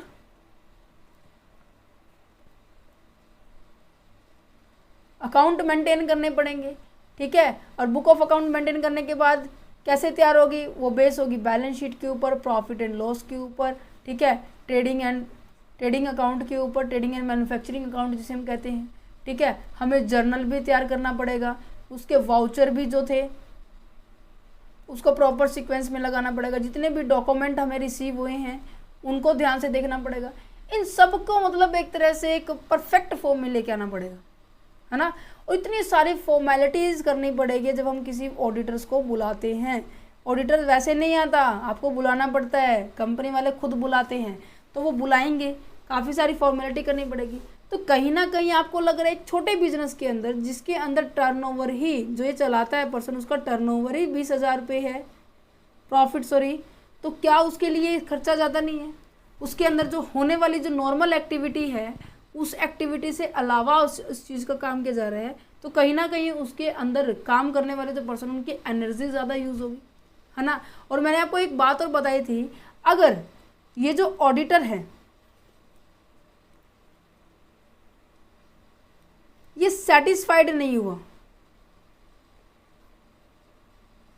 he is not satisfied from this all the documents, इनसे अगर वो सेटिस्फाइड नहीं हो तो वो किसको बुलाएगा?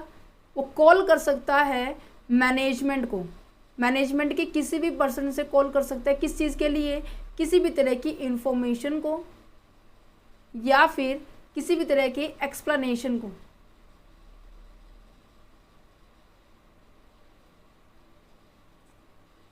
एक्सप्लेनेशन को लेने के लिए उसको बुला सकते हैं। तो जो वर्किंग चल रही थी, जो नॉर्मल वर्किंग चल रही थी, क्या वो डिस्टर्ब नहीं होगी? ये नॉर्मल चल रहा था काम, बीच में से कहते कि चलो भाई तुम आ जाओ, चलो भाई तुम आ जाओ, चलो भाई तुम आ जाओ, 3 व्यक्तियों को इकट्ठा बुला लिया, ठीक है। तो जो नॉर्मल काम कर रहे थे, क्या वो इससे आगे वाला काम प्रोसीड हो सकता है? बिल्कुल भी नहीं होगा। तो कहने का मतलब, सबसे पहले तो मनी की वेस्टेज होती है कि हाई सैलरी, हाई फीस वो चार्ज करते हैं। दूसरा वो एनर्जी की वेस्टेज होते हैं। तीसरा क्या है कि जो नॉर्मल वर्किंग था वो क्या हो रहा है? डिस्टर्बेंस हो रहा है। डिस्टर्बेंस हो रहा है तो नॉर्मल सी बात है, इन तीनों वर्कर्स की एफिशिएंसी क्या हो रही है? डाउन जा रही है। ये सभी रीज़न है, ठीक है। और क्या पॉइंट्स आ जाते हैं कि वेस्टेज ऑफ टाइम, क्योंकि नॉर्मल सी बात है इन सभी को कलेक्ट करना, डेटर्स की लिस्ट तैयार करना, कौन डेटर है, कौन क्रेडिटर्स है, इनके ऊपर काफ़ी ज़्यादा टाइम यूज़ होता है और काफ़ी सारी एनर्जी भी यूज़ होता है। दैट्स अ रीज़न कि यहाँ पे हम क्या कहेंगे कि ये जो क्या है, वेस्टेज ऑफ टाइम है। चलो, फोर्थ पॉइंट क्या कहते हैं कि decreasing in efficiency of the employ. ये मैंने अभी बताया आपको, ठीक है जी। Irrelevance of the auditor. Irrelevance of the auditor का मतलब क्या है? कई बार कंपनी में ये भी होता है कि आपकी पूरी, अब देखो छोटी कंपनी है, छोटा ऑर्गेनाइजेशन है, उसके अंदर फ्रॉड होने के कम चांसेस है। वो पहले ही कह रहा है कि मैं अपनी ट्रांजेक्शन्स खुद कर लूँगा, इतनी तो ज़्यादा ट्रांजेक्शन्स भी नहीं है ना। इन केस फिर भी ऑडिट आप करवा रहे हैं, ऑडिट में कुछ भी नहीं मिला, कुछ भी एरर ही नहीं मिला, तो ऑडिटर की क्या सोचेंगे कि हमारा तो काम वैसे ही गया। एक तरह से उसकी वैल्यू कम हो जाती है, जैसे कहते हैं ना कि एक इम्पोर्टेंस कम हो जाती है। समझ पा रहे हैं? मीन्स कि उसकी जो वो काम करने आया था वो काम ही नहीं हुआ। ऑडिट का मतलब क्या होता है कि चेक करके उसके अंदर से मिस्टेक्स जो हैं, फ्रॉड जो हैं, वो निकालना। अगर यही नहीं मिलेंगे तो नॉर्मल सी बात, उसने काम क्या किया है ना। तो कहने का मतलब जो स्मॉल बिजनेस होते हैं उनके अंदर जो फ्रॉड मिलने के चांसेस कम होते हैं, जिसके कारण जो ऑडिटर की जो वैल्यू होती है वो थोड़ा सा सिग्निफिकेंस क्या हो जाती है, उसकी इंपॉर्टेंस क्या होती है, वो कम हो जाती है, ठीक है। तो ये पॉइंट्स आगे समझ में कि जो अकाउंटिंग है ये तो ज़रूरी है क्योंकि आपको बचाती है, पूरी कंपनी को बचाती है। बट ऑडिटिंग जो क्या है, ये सभी बिजनेस के लिए ये नहीं कह रखा कि सभी बिजनेस को मैंडेटरी है कि आपको करवाना ही करवाना पड़े, ऐसा कुछ भी मेंशन नहीं है ना। अगर छोटे बिजनेसमैनों की बात करूं तो उनके लिए तो ये बड़ा भाई खर्चे वाली बात हो जाएगी। Auditing is a luxury for the small business, but saying that audit is a luxury for their is every business, it's a wrong. क्योंकि सभी बिजनेस के लिए अगर मैं कहूँ तो ये टोटली रॉन्ग होगा बेटा। क्यों? क्योंकि production and the business are the carried out on a large scale.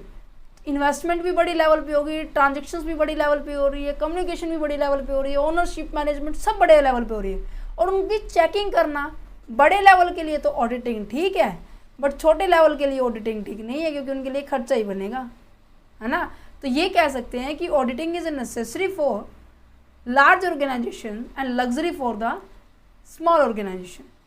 समझ में आ गया कंसेप्ट कि ऑडिट अकाउंटिंग तो दोनों के लिए बेटा, अकाउंटिंग बोथ के लिए क्या है, नेसेसरी है, नेसेसिटी है उनके लिए, ठीक है। बट ऑडिटिंग नेसेसिटी है लार्ज ऑर्गेनाइजेशन के लिए, बट छोटे ऑर्गेनाइजेशन के लिए किसी भी तरह की नेसेसिटी नहीं है। ओके, उनके लिए क्या है, लग्जरी है वो चीज़। चलो आगे बढ़ते हैं, scope of the audit. I hope आपको ये चैप्टर समझ में आ रहा है क्या कहना चाह रहे हैं, क्योंकि नेक्स्ट लेक्चर के अंदर हम इसके सीधा डायरेक्ट इंपॉर्टेंस, इसके फीचर्स पढ़ेंगे। ये आपका फर्स्ट चैप्टर है। यहाँ से जो मैंने अभी करवाया है ना, ये चैप्टर जो है 6-15 नंबर में यहाँ से क्वेश्चन आते हैं। अब आ जाते हैं 4-4 नंबर वाले क्वेश्चन, कि यहाँ से 4-4 नंबर वाले क्वेश्चन आए हुए, क्योंकि देखो डिफरेंट यूनिवर्सिटी की बता रहे हैं, तो नॉर्मल सी बात है किसी यूनिवर्सिटी में स्कोप आए हुए हैं, आगे जैसे कि क्वालिटी ऑफ ऑडिटर्स पूछे गए हैं, तो उनके बारे में डिस्कस किया गया है, ठीक है। अब बढ़ते हैं स्कोप के ऊपर। Scope of the audit, audit का स्कोप क्या होता है, किस किस के लिए ऑडिट जरूरी है। नॉर्मल सी बात सोचिए, किस किस के लिए ऑडिट जरूरी है। प्राइवेट सेक्टर है, स्टैट्यूटरी ऑडिटर है, गवर्नमेंट ऑडिट है। तो देखो सबके बारे में 1 बाय 1 डिस्कस करते हैं। सबसे पहली बात क्या कहते हैं कि private auditor, statutory audit and the government audit. Private audit क्या कह रहा है कि an audit which is not compulsory under any state of government, यहाँ पे पूरा आएगा स्टेट ऑफ गवर्नमेंट, ठीक है। ये कह रहे हैं कि ये कंपल्सरी नहीं है, ये मैंडेटरी नहीं है, ये वॉलेंट्रियल करवाई जाती है बिजनेसमैनों के लिए। अब मैं कह रही हूँ कि वॉलेंट्री करवाई जाती है, क्यों भाई, लोग क्यों अपने आप का खर्चा करेंगे, क्यों ऑडिटर को फीस देंगे, क्यों अपने बुक ऑफ अकाउंट को तैयार करेंगे। रीज़न है इसके पीछे। प्राइवेट सेक्टर वाले कभी भी कोई काम ऐसे नहीं करेंगे, प्राइवेट सेक्टर वाले कुछ ना कुछ उसके पीछे रीज़न ज़रूर होता है। जैसे कि एग्जाम्पल के तौर पर मैं कह रही हूँ कि इन्होंने बुक ऑफ अकाउंट बनाया, अपने अकाउंट्स को ऑडिट भी करवाया, ठीक है। ऑडिट करवाने के बाद जो रिपोर्ट आई है उसको भी दिखाया। अब नॉर्मल सी बात है, कंपनी को पैसा चाहिए, पैसा उनको बोरोइंग करना पड़ेगा, आउटसाइडर से बोरोइंग करना पड़ेगा। हमने पढ़ा था नहीं पॉइंट, वो तभी पता लगेगा जब कंपनी की, लोग तभी इन्वेस्टमेंट करेंगे जब कंपनी की फाइनेंशियल जो पोजीशन है वही है जो वो बता रही है। और ये तब पता चलेगा जब एक ऑडिटर के साथ ऑडिटर की रिपोर्ट इशू होगी कि जितना जो इनके वाउचर में है उतना ही इनके अकाउंट में है, कोई फ्रॉड नहीं है, तो लोग बेझिझक होकर क्या करने वाले हैं, उसके अंदर कंपनी के अंदर इन्वेस्टमेंट करने वाले हैं। तो दैट्स अ रीज़न कि जब ऑडिट की जाती है अपनी इच्छा से, तो उसे हम क्या कहेंगे, वॉलेंटियर ऑडिट कहेंगे, ठीक है। चलिए जी, यहाँ पे कहते हैं कि for the assess it's financial record operation and the compliances with internal policies and the procedures through it's provide the transparency in front of the landers. जो पैसा प्रोवाइड करते हैं उनके सामने क्या प्रोवाइड करना है, ट्रांसपेरेंसी नज़र, एक ऐसी पिक्चर नज़र दिखाना कि हमारी कंपनी तो बिल्कुल नीट एंड क्लियर है, आप बेधड़क होके क्या कर दो, इन्वेस्टमेंट कर दो, है ना। स्टैट्यूटरी ऑडिट क्या होती है, एक ऐसी ऑडिट जो कि वॉलेंट्रियल नहीं, ये मैंडेटरी होती है। बट मैंडेटरी किसके लिए होती है, कुछ टाइप ऑफ द एंटिटीज़ के लिए। एक सेकेंड, अब ठीक है ना, राइट, कुछ टाइप ऑफ द एंटिटीज़ के लिए। जैसे कि मैं कह रही हूँ कि आपके पास यहाँ पर आ जाता है पब्लिक कंपनीज है, एनजीओ है, गवर्नमेंट ओन कॉरपोरेशन है, इनके लिए क्या है, ये स्टैट्यूटरी ऑडिट करवाई जाती है। क्यों करवाई जाती है, इनको भी बेटा अपनी ट्रांसपेरेंसी दिखानी पड़ती है, और इसके अंदर जो भी ऑडिट की जाती है किसके लिए होती है, किसके इंटरेस्ट के लिए, प्रोटेक्शन के लिए होती है, क्योंकि इसके अंदर भी तो क्या होते हैं, शेयर होल्डर्स होते हैं, इसके अंदर भी तो क्या होते हैं, क्रेडिटर्स होते हैं कंपनी के, इसके अंदर भी तो क्या होते हैं, पब्लिक होती है। इनके विश्वास को बनाए रखने के लिए हमें एक ऑडिट करवाना पड़ता है, और जो ऑडिट करेगा वो रिपोर्ट दिखानी पड़ेगी। अब प्राइवेट और स्टैट्यूटरी में फ़र्क कितना है कि इसके अंदर ये मैंडेटरी है, बट प्राइवेट में वॉलेंट्रियल है, मैंडेटरी है तो किसके लिए है, तो अभी मैंने बताया पब्लिक कंपनीज के लिए, एनजीओ के लिए, गवर्नमेंट ओन कॉरपोरेशन के लिए। तो इसी कारण से उसे तो क्या कह देते हैं, वॉलेंट्रियल ऑडिट कह देते हैं, इसे क्या कहते हैं, एक्सटर्नल ऑडिट कहते हैं, और फाइनेंशियल स्टेटमेंट ऑडिट कहते हैं, ठीक है। यहाँ पे क्या पॉइंट लिखा हुआ है कि audit conducted by the independent external auditor. Okay, ये जो ऑडिट किया जाएगा एक ऐसे पर्सन के द्वारा किया जाएगा जो ऑर्गेनाइजेशन को जानता ही नहीं है, एक्सटर्नल ऑडिटर से करवाया जाएगा। ठीक है, चलो नेक्स्ट क्या है, गवर्नमेंट ऑडिट। गवर्नमेंट ऑडिट क्या होता है बेटा? गवर्नमेंट ऑडिट वो ऑडिट होता है जो केवल गवर्नमेंट एंटिटीज के ऊपर फोकस करते हैं। ठीक है, अब यहाँ पर केवल गवर्नमेंट ऑर्गेनाइजेशंस के ही ऑडिट करवा जाएगा, और ये ऑडिट कौन करेगा? एक पर्सन करेगा ऑडिटर। ये तो सब में सेम था, बट यहाँ पर जो पर्सन होगा ना वो ऑडिटर तो होगा, बट वो गवर्नमेंट का एम्प्लॉय होगा। समझ पा रहे हैं? ठीक है क्या कह रहे हैं कि ऑडिटर ही इज अ गवर्नमेंट एम्प्लॉय, वो क्या होगा? गवर्नमेंट एम्प्लॉय होगा। ये क्या है? मैंडेटरी है and are conducted as a part of the government and on side the accountability of the responsibility focus on the government entities. ये केवल गवर्नमेंट एंटिटीज के गवर्नमेंट एम्प्लॉयज जो कि ऑडिटर है, और किसको फॉलो करेगा? गवर्नमेंट ऑडिटिंग स्टैंडर्ड्स अप्लाई किए जाएंगे, GAS। ऊपर क्या अप्लाई हो रहा था? कहाँ गए भाई? Journal acceptance auditing standard, GAAS apply हो रहा था। देखो डिफ्रेंशिएट कर सकते हो, मैंने आपको बता दिया, हर एक के 4-4, 5-5 पॉइंट लिखे हुए। ठीक है, चलो नेक्स्ट पॉइंट आ जाता है कि basic concept of the auditing. Basic concept क्या है ऑडिटिंग के? सबसे पहली बात क्या कह रहे हैं कि इंडिपेंडेंसी होनी चाहिए। देखो 1 बाय 1 डिस्कस करेंगे एग्जाम्पल के साथ। चलिए बेसिक कंसेप्ट के ऊपर बढ़ते हैं। क्या कहता है बेसिक कंसेप्ट? देखो मैंने आपको स्टार्टिंग में बताया था कि एक ऐसा पर्सन होना चाहिए जो बिजनेस के अंदर बिजनेस के बारे में बहुत कम जानता हो। ओके, कहाँ था भाई वो पर्सन? ये देखो मैंने यहाँ पे समझाया था, इंडिपेंडेंट एंड इम्पार्शियल पर्सन की बात मैंने, कि ऐसे पर्सन को अपॉइंट करना है जो इन ऑर्गेनाइजेशन के मेंबर को ना जानता हो, ऑर्गेनाइजेशन को ना जानता हो, बस हाँ उसे ऑडिट करने की प्रॉपर नॉलेज होनी चाहिए, उसे rules regulations of accounting principles in सब के बारे में नॉलेज होनी चाहिए। राइट, तो यहाँ पे अब यही लिखा हुआ है, जब ये आप लोगों को समझाया है ना मैंने, यहाँ पे सेम एज इट इज़ यही लिखा हुआ। क्या कह रहे हैं कि इंडिपेंडेंस का मतलब ये होता है कि auditor is not a member of the organisation. Auditor क्या नहीं है? मेंबर नहीं है भाई ऑर्गेनाइजेशन का। ठीक है, auditor should B completely free of any pressures from the management and should do not his work competent and and with a free mind। क्या कह रहे हैं कि जो ऑडिटर है ना अपना काम बिल्कुल फ्री ऑफ माइंड करे, किसी भी तरह का प्रेशर ना हो। अगर प्रेशर हुआ तो नॉर्मल सी बात है बायसनेस क्रिएट होगी, पक्षपात जरूर होगा, है ना। जब आप किसी पर्सन को जानते हैं, आप सामान लेने गए, ठीक है, आप खुद सामान देने वाले हैं, कोई आपसे सामान लेने जा रहा है, ठीक है, आपके बैठते हैं 115 रुपये, तो आप उससे क्या करेंगे कि आप 110 ही लेंगे। क्यों भाई? 5 रुपये का तो लॉस हुआ है, उसको कौन दिखाएगा? तो ये जो क्या है बायसनेस आ जाती है। ठीक है, इम्पार्शियल वे से करेंगे, कोई भी तरह की पर्सनली बायसनेस नहीं करेंगे, तो कहीं ना कहीं आपका रिकॉर्ड अच्छा रिजल्ट नज़र आएगा। तो ऑडिटर इसीलिए ऐसे पर्सन को बुलाया जाता है जो इंडिपेंडेंट होते हैं, जो बिल्कुल अलग होता है आपके ऑर्गेनाइजेशन से। ठीक है, नेक्स्ट क्या है? एविडेंस की बात। एविडेंस क्या है कि जो ऑडिटर है ना बुक ऑफ अकाउंट को किसके बेस पे चेक करेगा? एविडेंस के बेस पे चेक करेगा।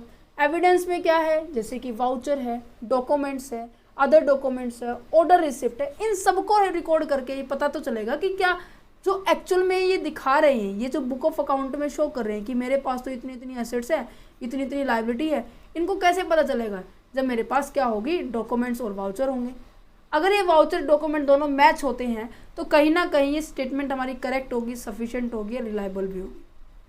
ठीक है, और बिना डॉक्यूमेंट और वाउचर के तो ना कभी वेरिफिकेशन होती नहीं है।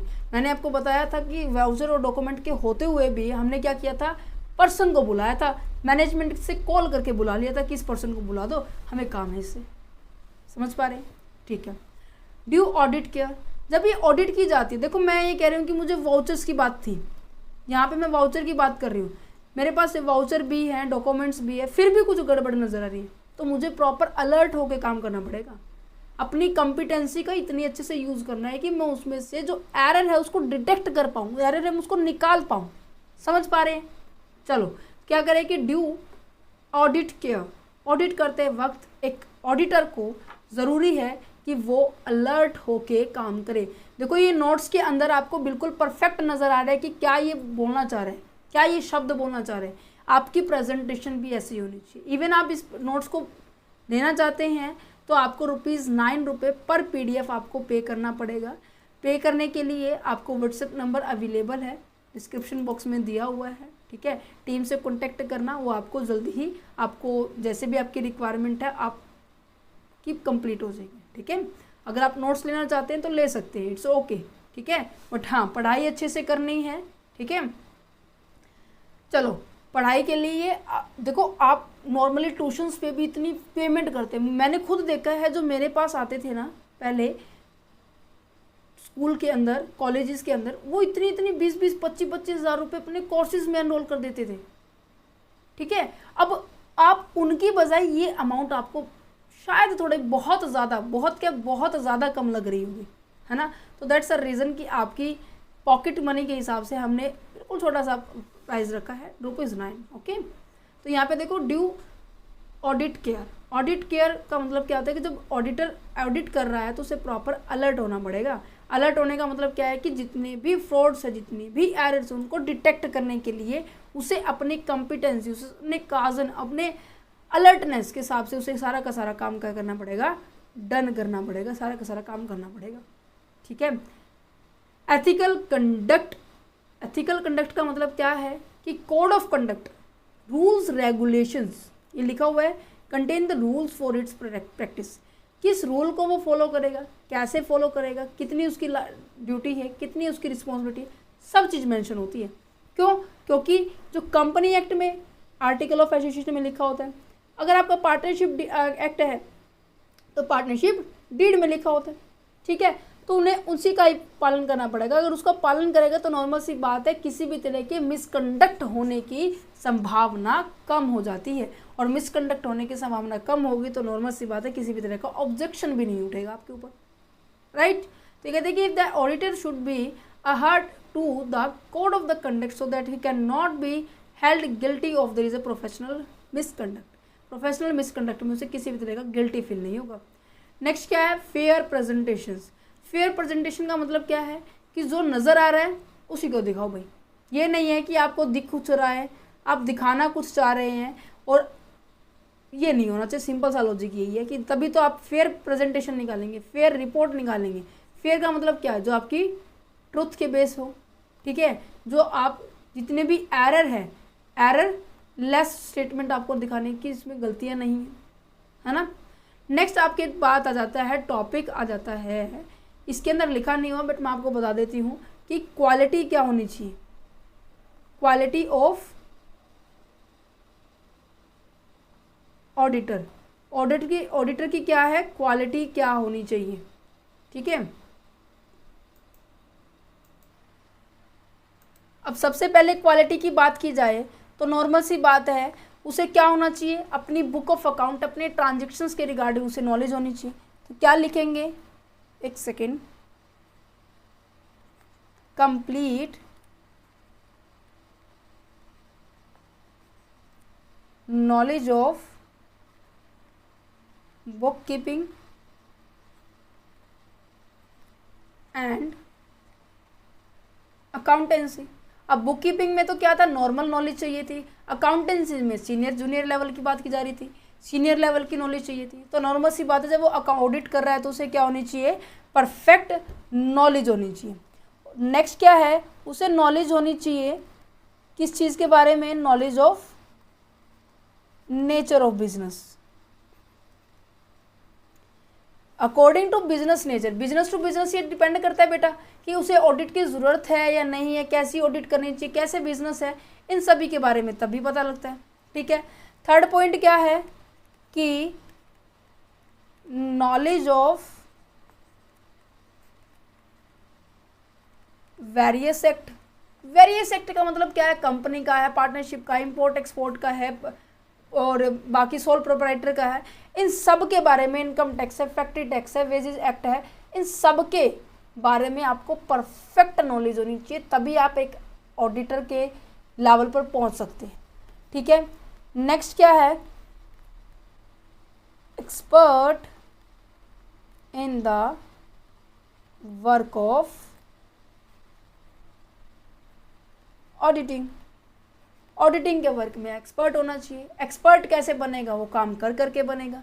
अब देखो मुझे कितने साल हो गए पढ़ाते हुए, अब मुझे पता चल रहा है कि बच्चों की नीड क्या है, बच्चों को समझ में किस तरीके से आ रहा है। बुक्का एज इट इज़ पढ़ाएंगे तो नॉर्मल सी बात है आप खुद ही ना पढ़ ले, है ना। तो ये ऐसी क्या रिक्वायरमेंट, तभी मैं आपको बोलती हूँ कि बहुत सारे बच्चों ने हमें सपोर्ट किया है कि मैम इस तरीके से पढ़ाइए, मैम इस तरीके से पढ़ाइए, सजेशंस देते रहते हैं। इवन वो पॉजिटिव है नेगेटिव है, दोनों मेरे लिए अच्छा है, क्योंकि पॉजिटिव हुआ तो मुझे मोटिवेशन मिल रहा है बेटा, नेगेटिव हुआ तो मुझे कहीं ना कहीं उस पॉइंट में इम्प्रूव करने के बहाने ढूंढने पड़ेंगे कि मैं अब कैसे इसमें इम्प्रूव करूँ, क्या इसके अंदर नया चीज़ लेके आऊँ कि आपको अच्छे से समझ में आ जाए।